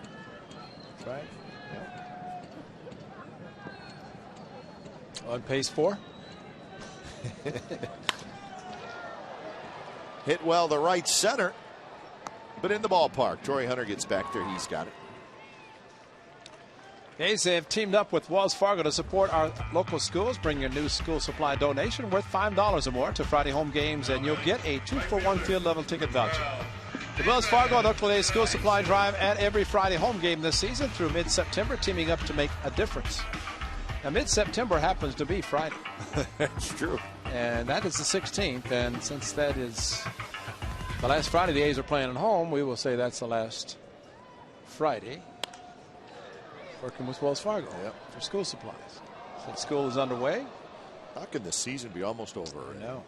It's hard to believe.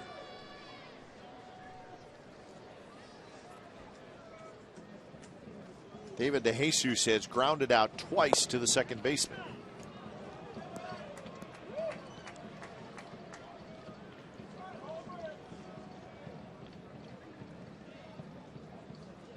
The Yankees are winning tonight in Seattle 6-1 in the 6th inning. Hughes and Hernandez was the starting pitching matchup in that game. So the Yankees with a chance to pick up a half game with the Red Sox being idle tonight. And congratulations to Mariano Rivera. Save number 599 last night or yesterday afternoon in Anaheim, and trying to become the second to get to 600 behind Trevor Hoffman. Hoffman, what, 601? I think so, yeah. Because Rivera at 600, actually in the 3-game series, Seattle, if that's the case, they're leading 6-1. Not a save situation, but got rid where Mariano Rivera got his first against the Mariners many, many years ago. And I don't think there's any stopping him. 600, maybe looking at 700 for Rivera. I think it's up to him.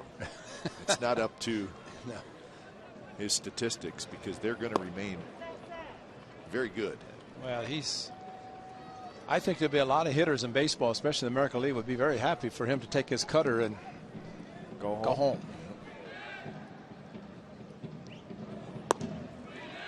1-1 to Ryan Sweeney. A strikeout and a single for Sweeney, and he scored a run in the 4th.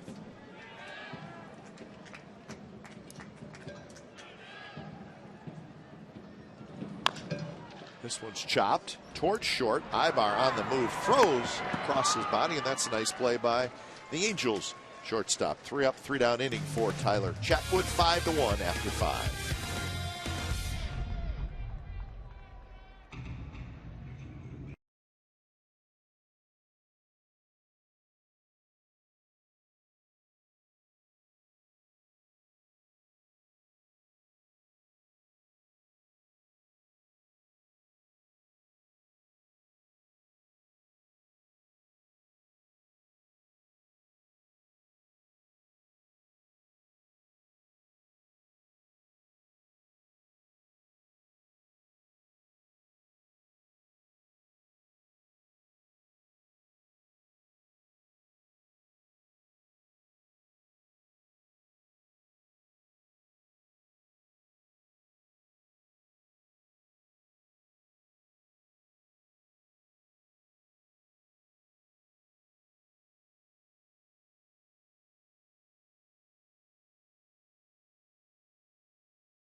Today's baseball on Comcast Sportsnet California is brought to you by Jack in the Box. For a limited time, Jack's Really Big Chicken Sandwich combo is back for only $3.99 plus tax. It's at participating restaurant. Peter Bourjos to lead it off. Bunt attempt straight to the screen goes the baseball. Top of the 6th. The A's with a 5-1 lead. Bourjos, Kendrick, and Hunter, 2, 3, and 4 hitters.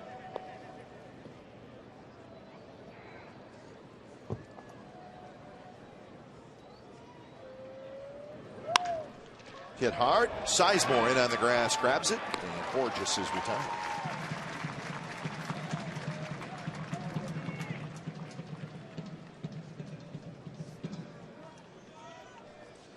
Well, the 88 pitches for Gio Gonzalez, and I think that's the biggest thing. If there is a problem for Gio, as strong as he is, but he is making his start tonight, and pitch count 29th. He had 88 pitches in his last start. That was against Kansas City here, so it's one of those just rested bullpen in a sense. Andrew Bailey not available, but at this point it's Gio's game, and he's pitching well enough. He could take it a lot deeper than this. He's retired 7 in a row.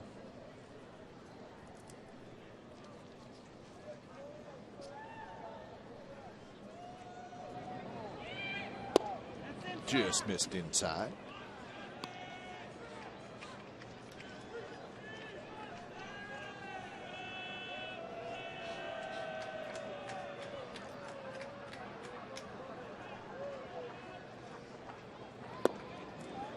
Three and one now to Kendrick, who has grounded out and singled. He opened up the 4th with a single, then Hunter doubled. And then Hunter doubled the last hit that Gio Gonzalez has given up.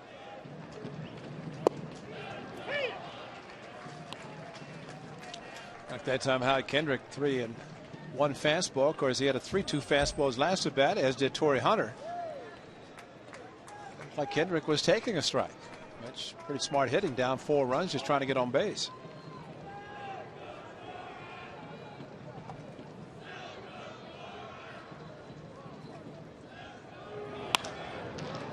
Line foul.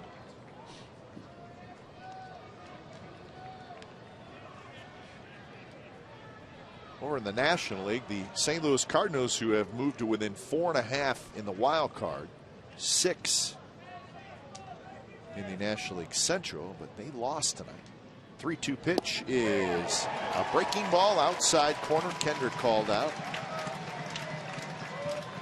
So that is the 5th strikeout for Gio Gonzalez. Kendrick had to be asking, did it come around the plate? And not according to Dylan Culbreth. Big curveball. Suzuki set up in the middle, and it's where the ball ended up in his mitt. But the question is, how did it get there? But looked like Fielding Culbreth liked it. Good break, fooled the hitter, and got the strikeout.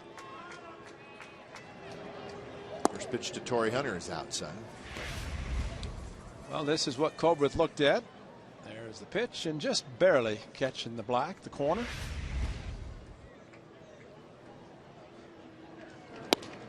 Outside. So the Cardinals lost tonight to the Pirates in Pittsburgh 6-5, and that hurt because the team they're chasing in the wild card, the Braves, also lost. Florida beat Atlanta 5-4 in extra innings. So a missed opportunity for the Cardinals, and like we said, this time of year, you just can't miss opportunities. The first place Brewers in that Central Division are off today.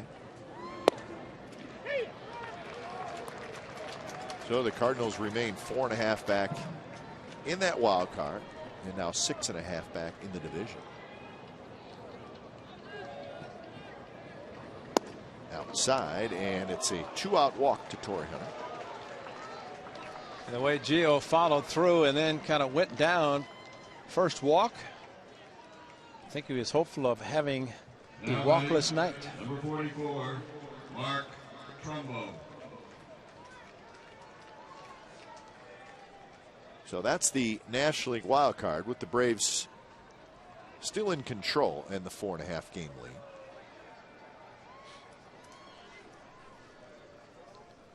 The Phillies had a chance to clinch a playoff spot, not the division, but a playoff spot tonight. They needed a win, and a Cardinals loss. They got the Cardinals loss, but the Phillies lost. They're in Houston, right? Yeah, Roy Oswalt went back to Houston and lost. Astros 5, Phillies 1, a final. So the Astros trying to be spoilers. Yeah. Also talk about changing leagues. It makes you think that the Astros are going to end up in the AL West. It certainly seems that way. At least that's the big rumor. And if that's the case, you're going to be looking at the out-of-town scoreboard and you're going to see an interleague game every day. Every day. B.I.'s got the look on his face like, what are you guys talking about? On the ground, Sizemore has it. And he throws out Trumbo, and the 2-out walk does no damage. Bottom of the 6th inning coming up. It'll be Suzuki, Allen, and Sizemore. Hey fans, I've got my hand.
It's time for the Coors Light Freeze Cam. Leading off the bottom 6th inning for the Athletics, the catcher, number 8, Kurt Suzuki. Coors Light Freeze Cam is brought to you by Frost Brewed Coors Light. It's the world's most refreshing beer. A's with a 5-1 lead, bottom of the 6th inning. Tyler Chatwood took over for Pinheiro back in the 4th inning.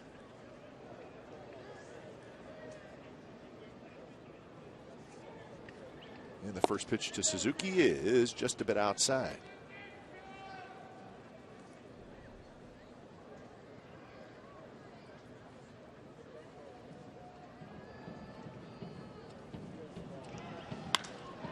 That one's ripped right center field, and nobody's going to get it. Have a night, Kurt Suzuki.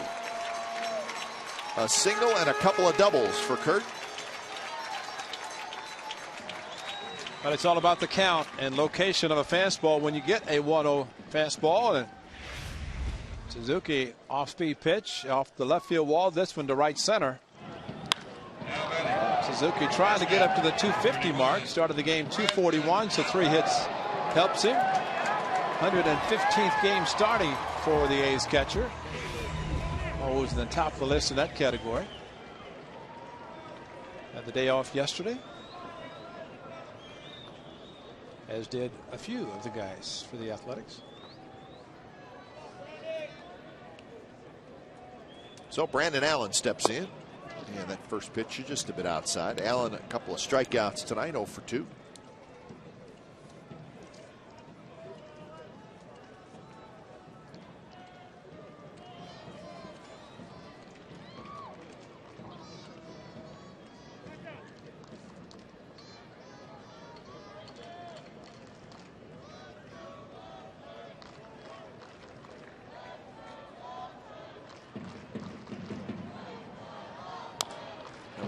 bounced at the plate and got a little bit of Brandon Allen's foot.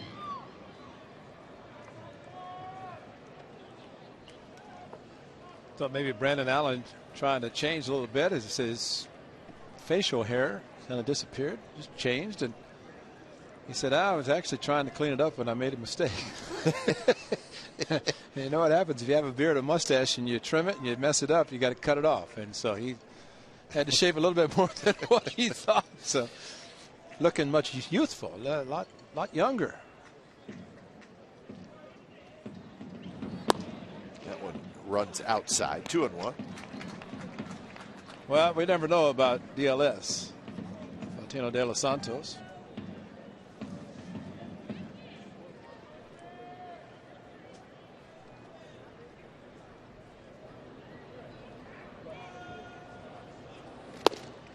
Good pitch there, right on the outside corner, 2-2.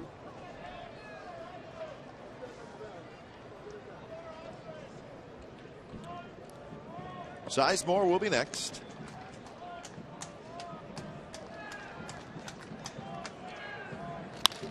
There's a liner into the glove of Kendrick, who grabs it off his shoe tops. So Allen hit it hard, can't catch a break. He's 0 for 3. Ace fans, we want you to choose the greatest athletic of all time. We rank the top 64. Now it's up to you to vote for your favorites through our bracket-style tournament. CSNCalifornia.com, your interactive home for A's baseball all season long. Second round. Back on. Yeah. Unfortunately, my partner was a first-round loss to, I believe it was Dave Stewart. That would have been a shocker if I'd still been in. You know what? You hung around for the first half, but then Stu kind of overpowered you a little bit in the second half. I'm not surprised. You win at least 24 consecutive seasons. You deserve to be there. It was just a pleasure to sit up here and pleasure to be in the tournament. Pleasure to be in the tournament. Also to be up in the booth and call those great wins by Stu. Just glad I didn't have to hit against him. I'd have been afraid. I mean, just look at that stare from Dave Stewart. Whew. He was good, and both some great seasons with the Athletics. You could probably look at so many great pitchers with the A's, but I think of the late Catfish Hunter. Always thought you could give him a ball in the baseball in a critical game. I think Dave Stewart was like that also when he pitched for the A's in the late 80s. 3 consecutive trips to the World Series, and of course winning it in '89. But Stu kind of started the season great, finished the same way. And his award was given out last Thursday, the homestand, the Dave Stewart Community Service Award, to Josh Willingham. Dave Stewart, part of that World Championship team in '89. That one hit toward Ibar, who throws just in time to get Sizemore. Staying at second is Suzuki, 2 outs. Now batting, second baseman, number 19, Jamil Weeks. So Weeks will try to get him home. Well, Brandon Allen tried his best to at least move Suzuki to third base, hit the ball hard, unfortunate line drive, and then Sizemore at the time would have had the infield playing in if the ball had not been hit on the line drive. But at least Brandon Allen made contact, attempted, and to move the runner.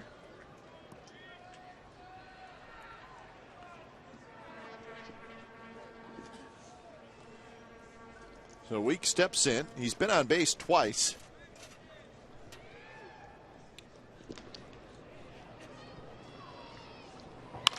And that one's on the ground. So Tyler Chatwood gives up the leadoff double. Give him some credit. He works his way out of it. And the A's do not score.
McDonald, September 12th, 1980. Rick Langford pitches his club record 22nd consecutive complete game. It was a 9-5 win over the A's. He would go on to pitch an Oakland record 28 complete games that season. 22 complete games in a row. Wow. 28 total for Rick Langford. What year was that? 1980. Year that they had 94 complete games as a starting staff. Not too shabby. 19-12, good ERA, 290 innings. Vernon Wells is retired. Chino Gonzalez has settled into a nice groove. Just told us David Feldman's birthday today. Is it? Happy September birthday. 12th. Happy birthday, David. Man knows a lot about baseball. Whew. Dave Feldman. Now batting, number 27, Mike Trout. Mike Trout steps in. The groundouts for Gio Gonzalez always good for him. Of course, he gets the strikeouts as well. Fastballs that sometimes hitters can't catch up, and they'll hit fly ball outs.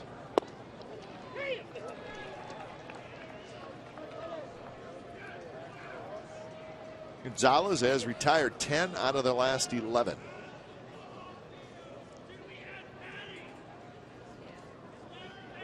And the A's with 3 in the first and 2 in the fourth for their 5 runs.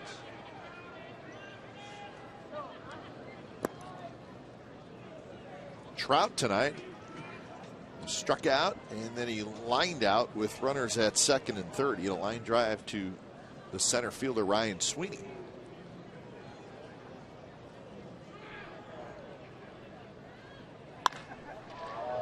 Golfs this one down the line, but it's foul. Looks like it only had home run distance.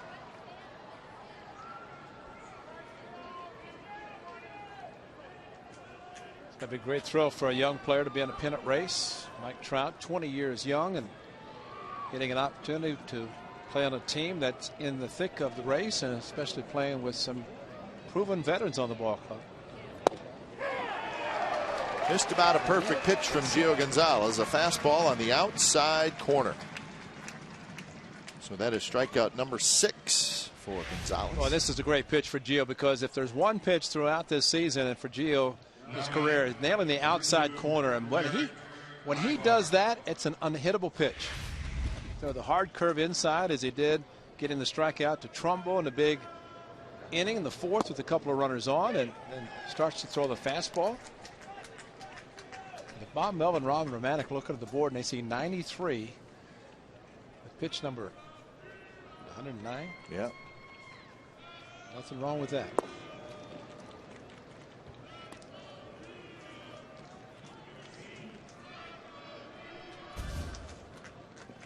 Ibar is 0 for 2.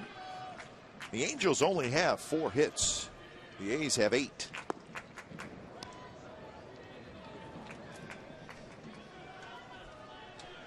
G.I. Joes are here. That's good. That's outstanding. We think maybe they used to be the Kuzmanauts. They decided they didn't want to move to Denver, so now they're the G.I. Joes. That's great. Ibar drills it to left, and that is gone. G.I. Joes won't like that one as Ibar hits his 8th home run. It's 5-2.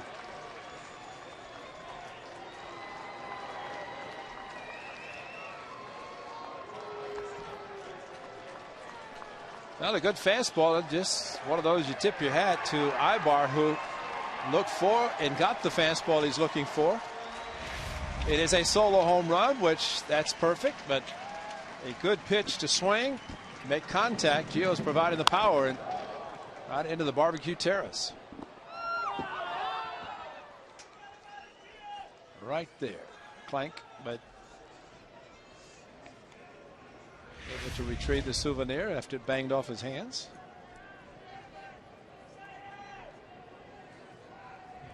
Your attention, please, ladies and gentlemen. So Callaspo is going to pinch hit. Number 6, Alberto Callaspo. Now batting. He's hit for Mathis here in the 7th. And Callaspo takes a strike. .281 with 5 homers, 43 runs batted in for Callaspo. Way outside.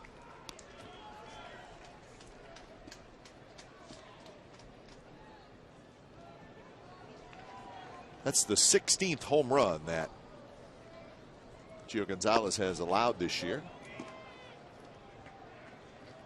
which is not really a ridiculous amount. The fact that he's working on 180 innings. That one is a base hit past the diving Sizemore. But all this coming with 2 outs, ground ball to Wells and a strikeout to Trout. Home run and single, and now back to the top of the batting order. Kurt Suzuki, after the home run, went out to talk to his left-hander. He's going to get a visit from Ron Romanek, but Sizemore playing even with the bag, and Callaspo always a threat, at least to possibly bunt. Did not this time.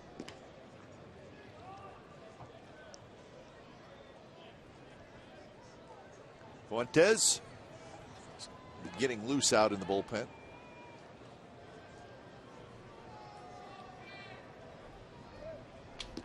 So 116 pitches for Gio Gonzalez. Now batting, number 13. Looks like his season high is 119. Done that once. He's got to 118. So not only a season high of 119, that's a career high, and that was on July 3rd against Arizona. This one's popped up just a little short of our booth. I'd like to think that if Gio had gotten Ibar out, a low pitch, they might have been going out for the 8th inning. Of course, now trying to get through the 7th.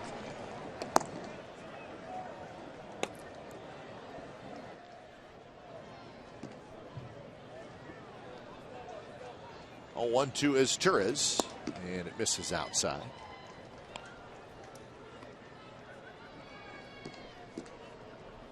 As Torres has grounded out 3 times, once to third, twice to short.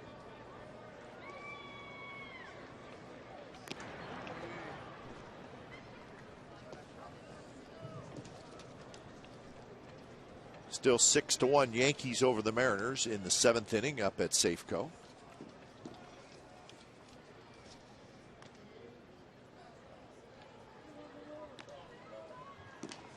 Yankees with a magic number of 14 to win the division.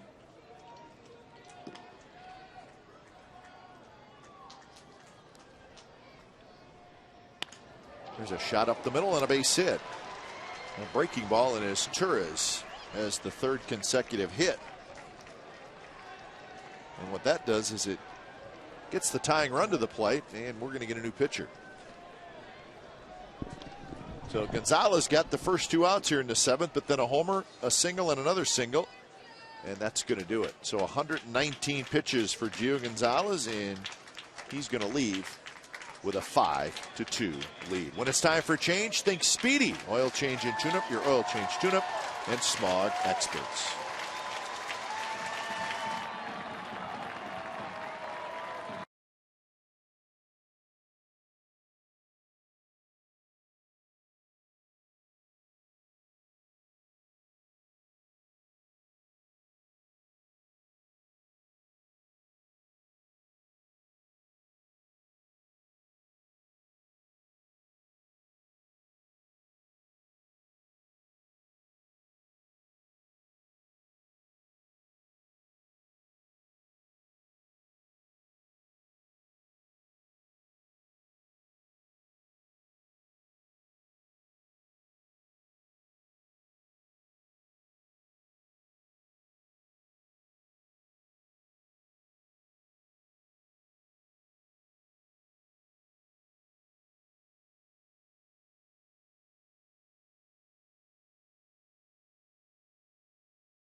California is brought to you by Xfinity, home of the most live sports, and by Chevrolet. Go to ChevyBaseball.com to support youth baseball and help make a moment kids will never forget. 2 on, 2 out here in the top of the 7th. The A's go to Brian Fuentes, the left-hander. He will face Peter Borges. So the Angels making some noise. They got the 2-out home run by Ibar to get the second run, and then singles by Callaspo, the pinch hitter, and his Torres.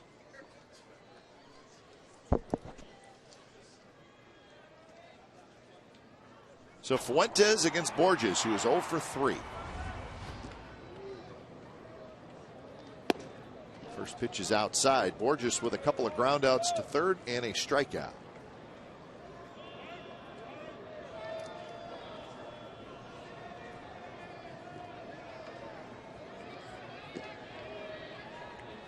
There's a ball loose. Way out in right field. 6 pitches, the first 2 batters in the inning, and Gio sitting in the dugout with a couple of guys on him to run in. A 3-run lead.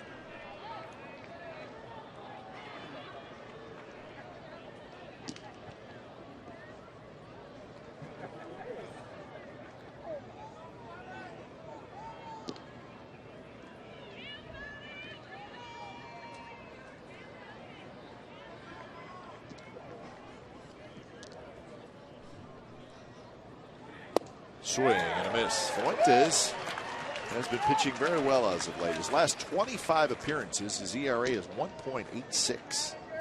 4 earned runs in 19 1/3 innings.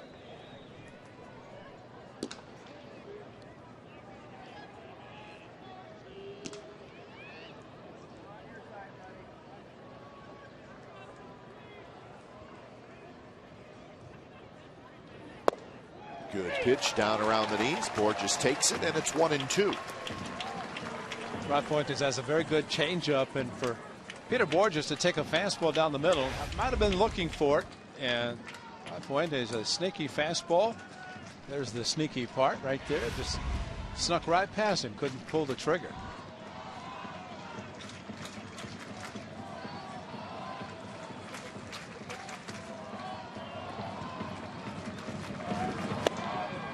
Runs high with the fastball. So 2-2 the count. De Los Santos throwing for the A's in the bullpen.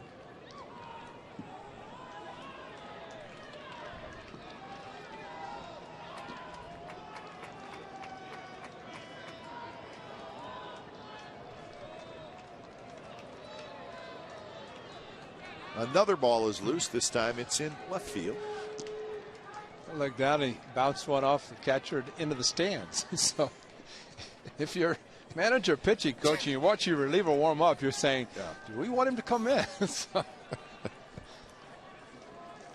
hard for the pitcher on the mound to get a nice rhythm, and the ball's ended up all over the place in the outfield. Big pitch here, 2-2. He could go either way with the changeup or the fastball. Swing and a miss. Indeed, the changeup gets the big strikeout. A run for the Angels, 7th inning stretch. A's 5, Angels 2.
tonight at 10:30.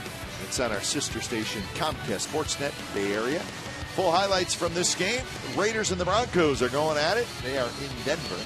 And Jim Harbaugh discusses his 49ers win in his coaching debut. Damon Andrews and John Henry Smith will host.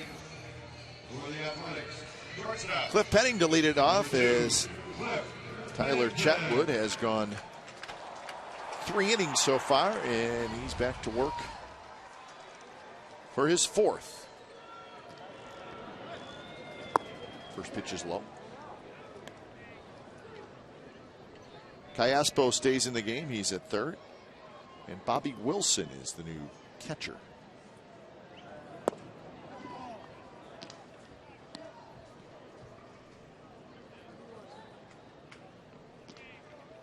So Callaspo at 3rd. Wilson the catcher.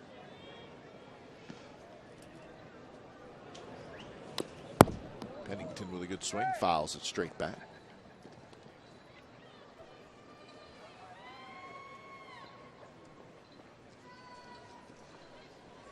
Brian Fuentes, and look at the situation where you have a right-hander, Peter Bourjos, coming in, 11 home runs, but yet it's a lefty coming in to face him. That just shows you, like you said, the work that Fuentes has been doing out of the A's bullpen. Yep. So Pennington has a leadoff single. He's 2 for 4. So the A's again get their leadoff man up.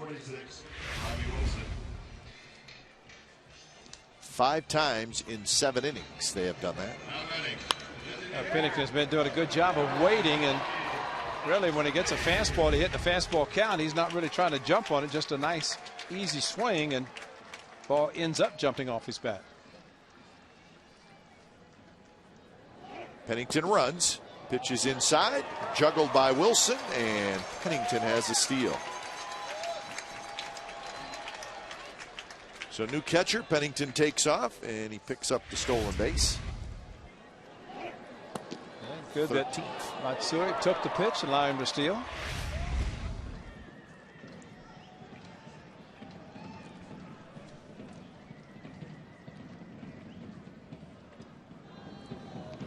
And Matsui bounces one to the right side. Kendrick out on the outfield grass takes care of it, and Pennington to 3rd. Well, not a bad time to pick up an insurance run. The A's have a great chance to do that with Willingham coming up. Now batting, left fielder, number 16, Josh Willingham. Willingham with a 3-run homer, a single, and a fly ball to right field.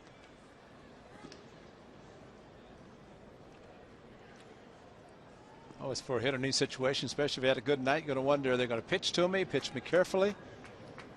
David DeJesus in the on-deck circle. Infield in.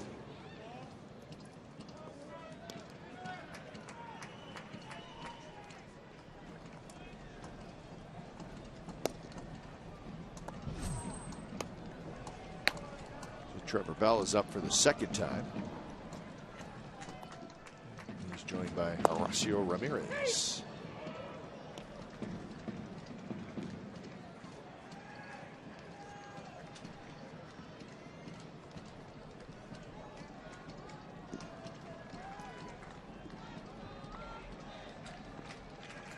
Outfield straightaway, infield in.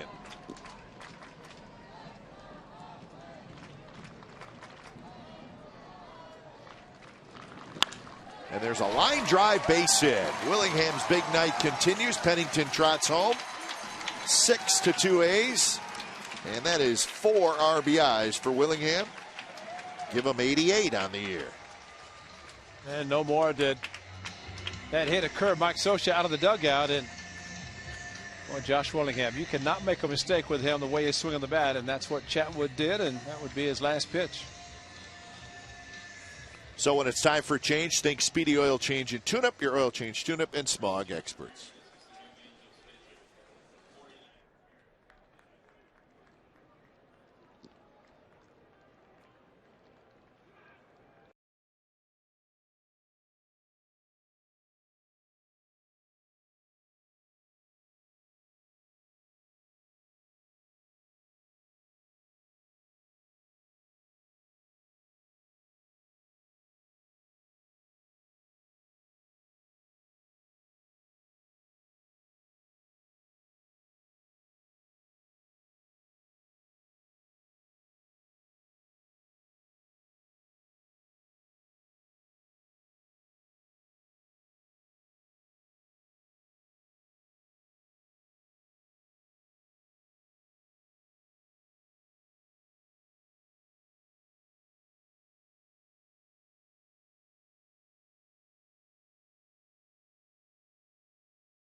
authority of the Oakland Athletics and may not be reproduced or retransmitted in any form, and the accounts and descriptions of this game may not be disseminated without the express written consent of Athletics Investment Group, LLC.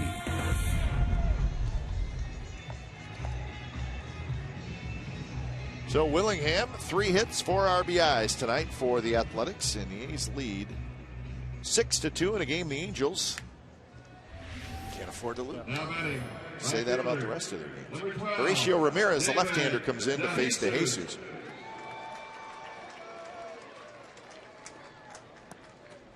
Fastball, slider, changeup for the left-hander. So let's see if the first pitch is a slider to David DeJesus as Ramirez makes his first offering tonight. DeJesus looking for his first hit, 3 groundouts for him. Chat with the long man tonight. Did a pretty decent job.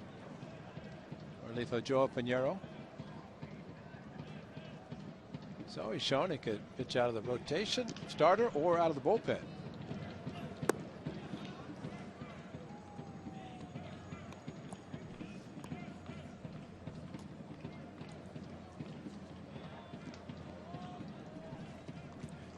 He's now with 10 hits in the game.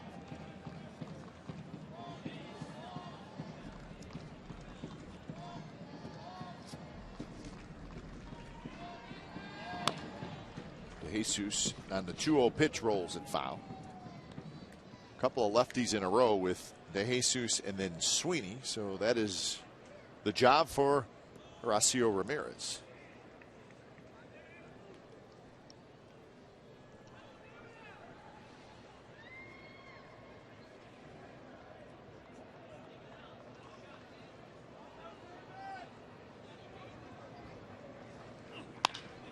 Grounded towards second. And that's going to be a double play. 4-6-3. So Ramirez does his job. A's going to run, though. And we're on to the 8th. 6-2 Athletics.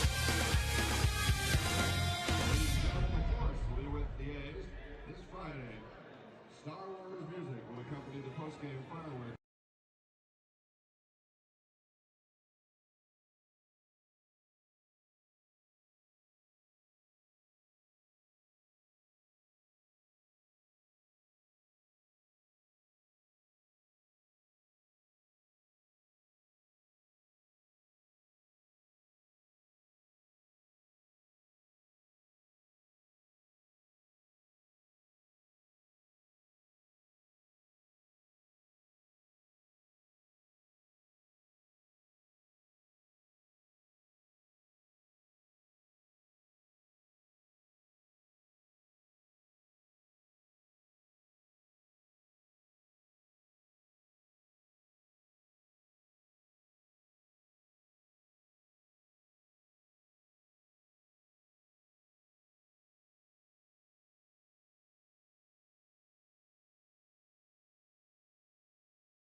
So Howie Kendrick leading things off here in the top of the 8th inning. Brian Fuentes back out there.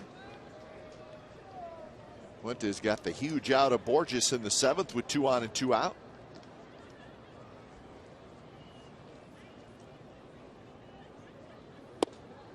Inside with the fastball. Again, the Rangers are off tonight. They will host the Cleveland Indians Tuesday, Wednesday, and Thursday.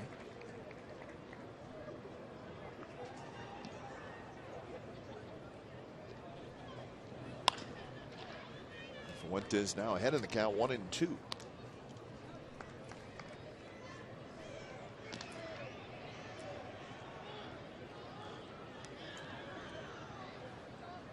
Kendrick is 1 for 3. He had a single in the 4th inning.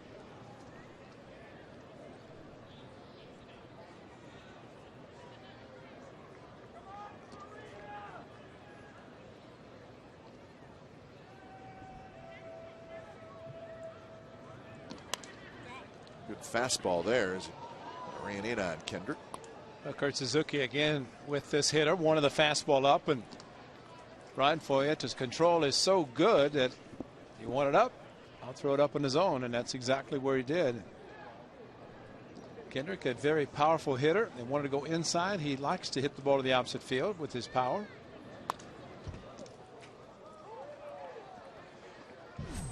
Fernando Rodney up for the Angels.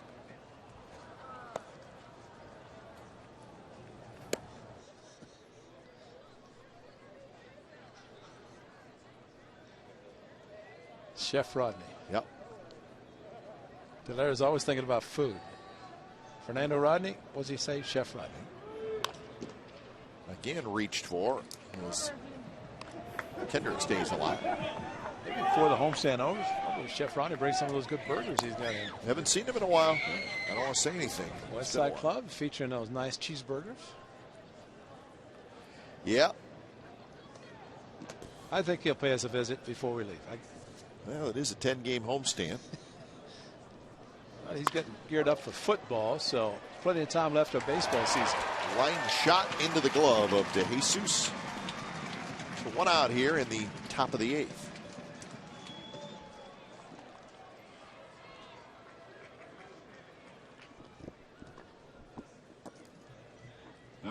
Torrey Hunter's had a good night, a single, a double, and a walk. He has scored a run.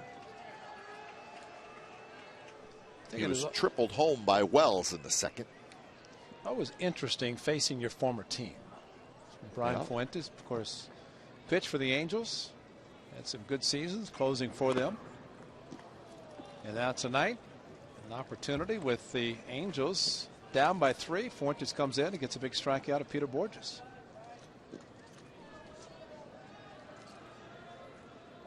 Well, Fuentes in 2009, his first year with the Angels, he had 48 saves.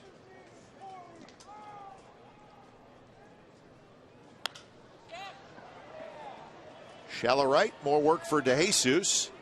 He's under it. He's got it. So 2 outs. Visit Facebook.com/Baseball Hall and vote for Bill King, broadcast A's games for 25 seasons, to be this year's recipient of the Ford C. Frick Awards. Top 3 fan selections from votes tallied at the site will appear on the final 10-name ballot for the award. Voting concludes September 30th. Holy Toledo, that'd be the good guy to do it right there. Bill King. Miss Bill. Yep. Yeah. Good man. I miss asking him about Raiders and Warriors stories. Man, he's got some good ones.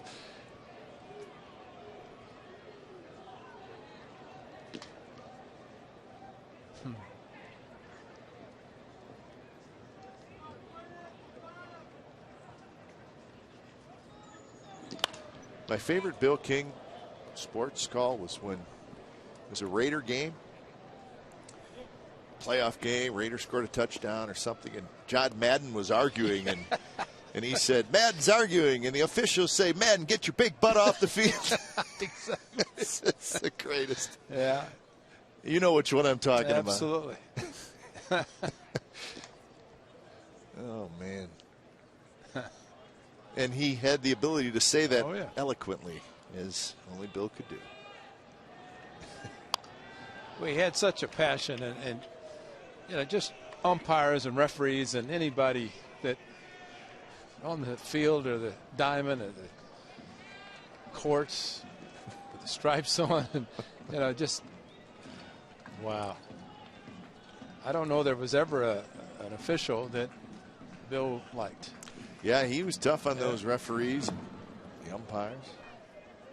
Ken Kaiser to me was the one.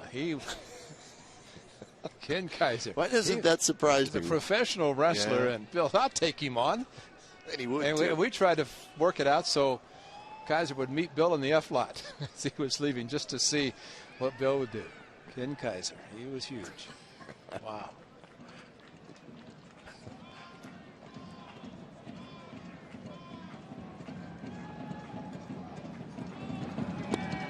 Trumbo swings and misses. He's 0 for 4 with 3 strikeouts and a very nice performance by Brian Fuentes. Bottom of the 8th coming up, 6-2 A's lead.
Here's our game summary. It's brought to you by your local Toyota dealers. Willingham with a 3-run homer in the very first inning. Hit the top of the wall, bounces out. His 25th of the year. And Gio Gonzalez, another good outing. 6 2/3, just a couple of runs.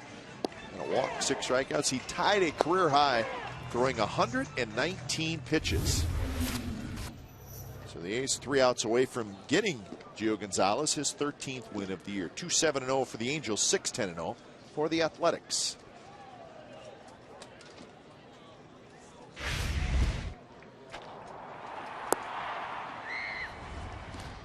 So it'll be Sweeney, Suzuki, and Allen here for the A's in the bottom of the 8th inning.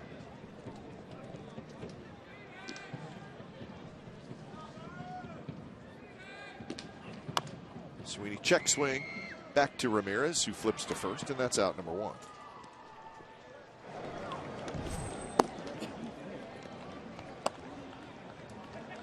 Grant Balfour starts to throw.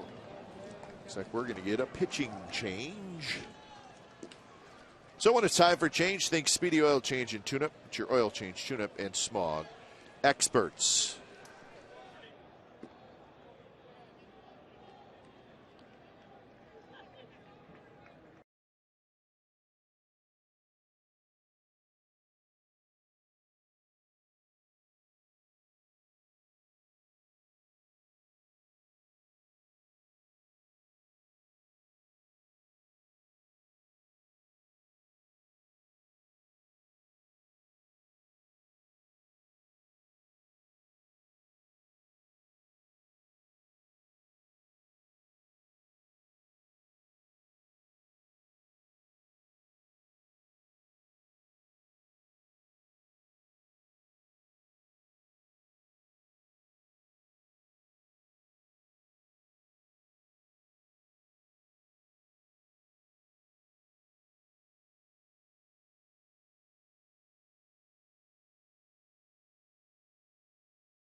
through the Redwood Forest or the beach terrain to Santa Cruz. Roaring Camp is the ride of a lifetime.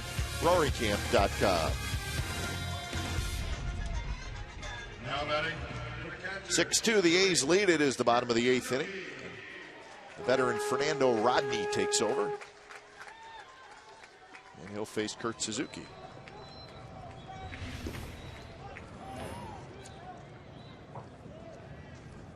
Another great palm ball thrown by this right-hander, former closer with the Tigers, and came over to the Angels to be in the same role. But Mr. Walden has taken over this year and probably will have the role for quite a while. Rodney in his 8th year in the big leagues. He's 34 years old. This is his 2nd year with the Angels. Remember, he signed a 2-year contract to come over, so he'll be a free agent at the end of the year.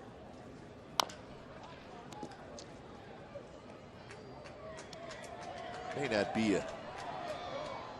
necessarily a closer anymore, but still a pretty good reliever. Good years with Detroit, and then the free agent contract with the Angels, Fernando Rodney.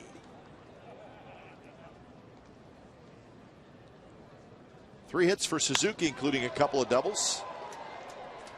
Not this time, as Borges is under it. So Suzuki now 3 for 4. 2 outs here in the bottom of the 8th.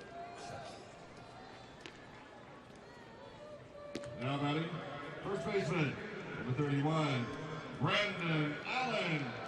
And here's Brandon Allen.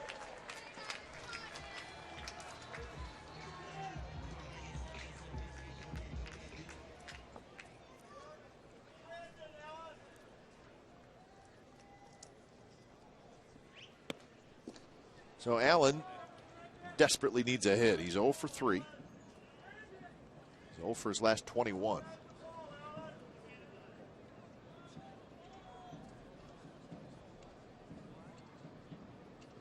His last time up, he hit a line drive right at the second baseman. He hit a ball well. Nothing to show for it.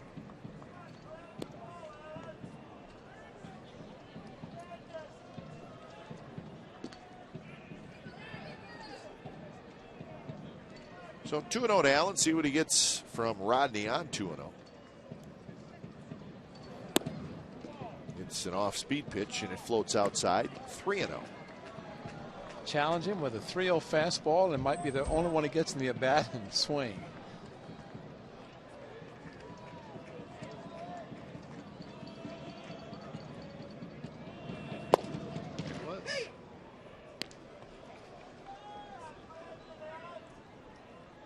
The Yankees leading 9-3 in the 8th inning up in Seattle. No save for Mo tonight. I don't think so. No, and the thing about Mo, he said, I don't care about statistics, I just want to win. And he's been on a lot of winning clubs with the Yankees, and that's been him his whole career. Teixeira has homered in that game. He's got 37. Cano with 3 RBIs. 29. Granderson hit his 39th yesterday. Yeah. And Felix Hernandez started that game for Seattle. He gave up 6 earned runs in 6 innings. So he is on tap for the loss in that one. Again, it's 9-3 in the 8th inning. Yankees leading Seattle. You know, last year on the final day of the season, King Felix was supposed to start against the A's. He did not. He's supposed to start against the A's this season in the series finale, season finale. See if that holds true, but it's kind of his schedule. Well, he's 14-11 coming into tonight's start. So it looks like he'll take a loss there. He's got too many wins to win the Cy Young this year. He only had 13 last year. Yep.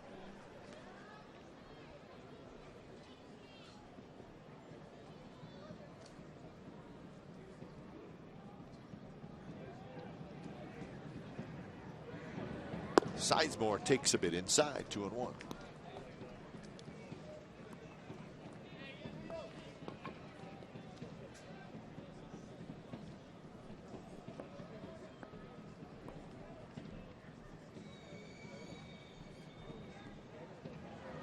Sizemore had an RBI single in the 4th inning. He later scored in that inning.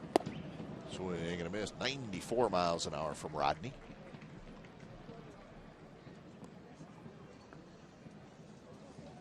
Makes you wonder sometimes when you see that kind of fastball, but yet he relies on his off-speed pitch. Of course, guys realize that he does throw that hard, and if you guess correctly and can hit it, that's one thing, but he pulls a string. He can fool a lot of hitters with his off-speed pitch, the palm ball.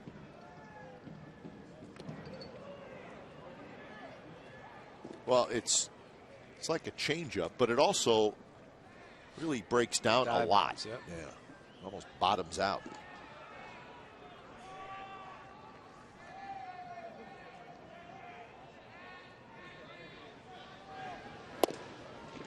There's that fastball at 96 inside, so full count. That'll get Allen moving at first.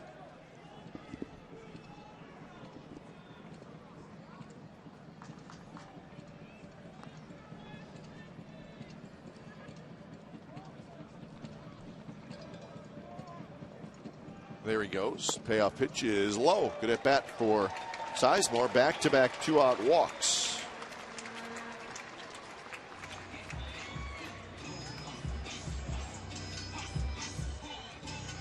So Jamal Weeks, who maybe didn't think he was going to get his 5th at-bat in this game, but he is going to get it. He's 0 for 3 with a walk and a run scored.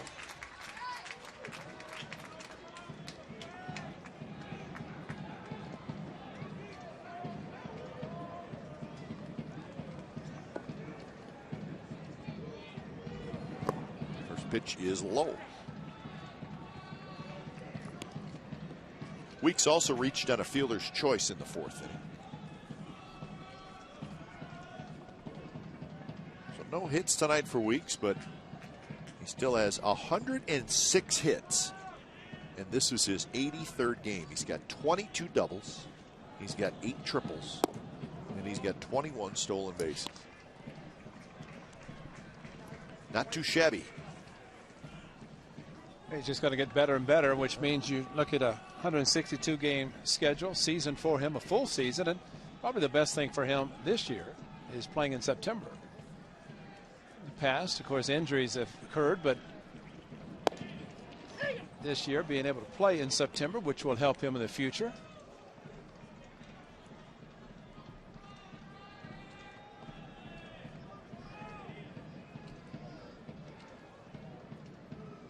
Big night for Willingham. 3 hits, 4 RBIs. This one's bounced towards second. Kendrick has it. Side retired. 9th inning. A's 3 outs away from a win in game 1 of the series. Balfour's coming in.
A's 10,000 fans will receive a Moneyball t-shirt presented by Pepsi Max and Jonah Hill is scheduled to throw out the first pitch. For tickets and to learn how you can get a free pass to see the upcoming feature film, go to oaklandathletics.com/Moneyball.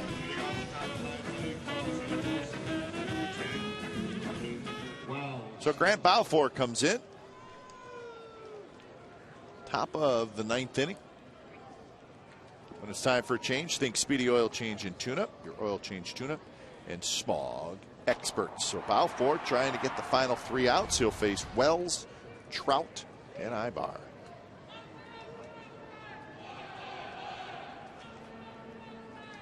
And Wells taking all the way, and he takes a strike.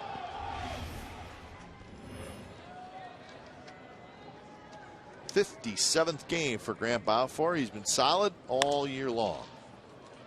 This one down the right field line, and DeJesus cannot quite get it, but a nice effort by David.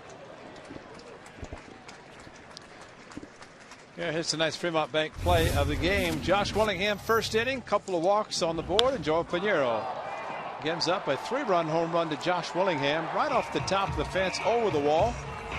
The second 3-run home run at the Coliseum. Scott Sizemore, and that was the last homestand. And Sizemore's off the top of the fence just like Willingham's.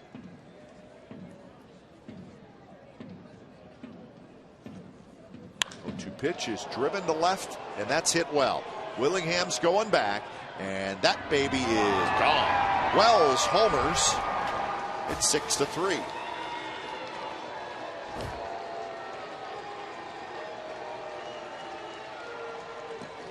Home run number 21 for Vernon Wells.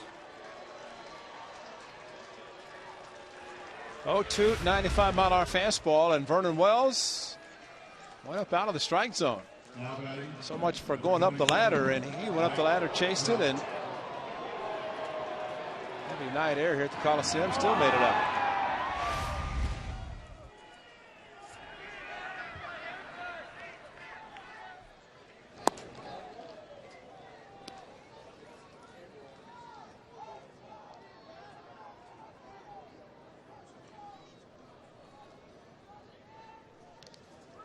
So 1-0 to Mike Trout. Trout takes a fastball first strike. Trout is 0 for 3 with a couple of strikeouts.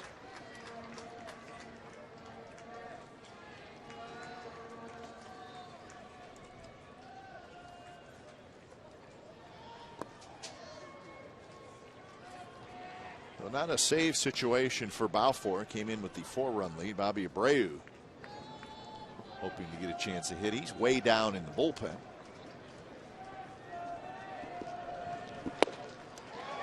.94 miles an hour. 2-2 the count to Trout. A beautiful Thursday afternoon in Anaheim earlier in the season. Mike Trout, 3-run home run off Grant Balfour. That was Brett Anderson, remember him? He had that big game against the Angels and 8 solid innings. But not this time. Got him with a breaking pitch, so this time with 2 strikes. Did not challenge him with a fastball. Instead, went with a slider and got it.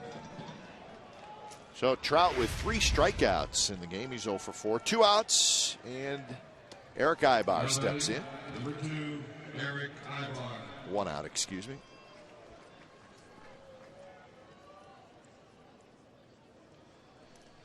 It's been good to see Brett Anderson around the club, working out. It's looking great, keeping in shape, and of course he's not started his complete rehab. It'll be a while before he throws, but good to see him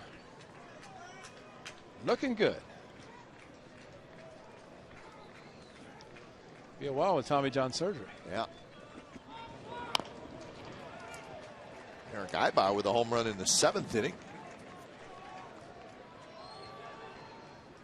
It's lost about 20 pounds, 25 pounds. It's unbelievable. Awesome. Yeah. Of course, about all he can do right now is just cardio, work out, and he's been doing it.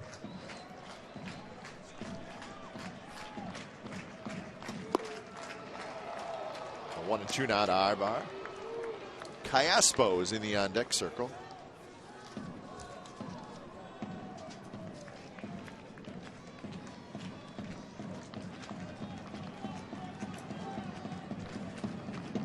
Breaking ball, strike 3 call. 2 outs. So after the home run, a couple of strikeouts by Grant Balfour. That's 10 for the A's pitchers tonight. Well, you notice with the fastball to Vernon Wells, but then the 2 strikeouts, he's gone slider and curveball to Trout and Ibar. So that's the difference, getting 2 strikes and not necessarily just trying to blow it by them. Although I think Wells is trying to get him a chase or maybe think about going up the ladder. But Vernon got it. So Callaspo, final hope for the Angels, takes inside.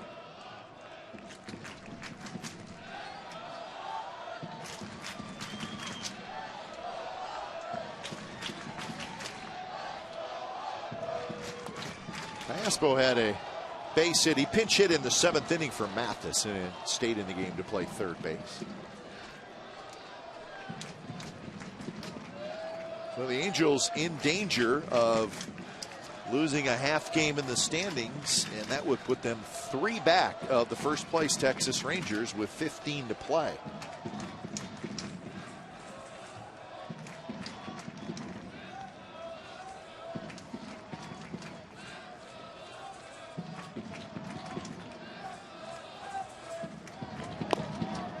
Just a bit outside. They will have 3 more games left against Texas this year.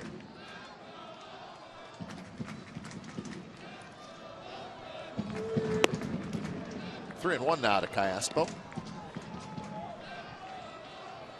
I don't think you ever want to be in a spot where you have to sweep. That is tough to do. Yeah.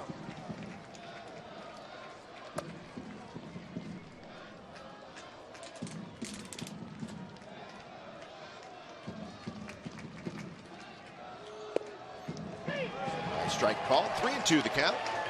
Well, the thing is, if it came down to 3 up to 3 to play, they'd have to win 4. Yeah, that's right. Sweep just to extend it. Yeah.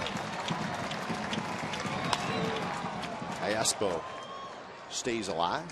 Has been done, though. We've seen it. I mean, in baseball, you see a lot of things, and I think the Angels would love to have the opportunity just actually to go into that final 3 games with either being even or best 2 out of 3 or being down by 1. At this point, you got a ways to come back.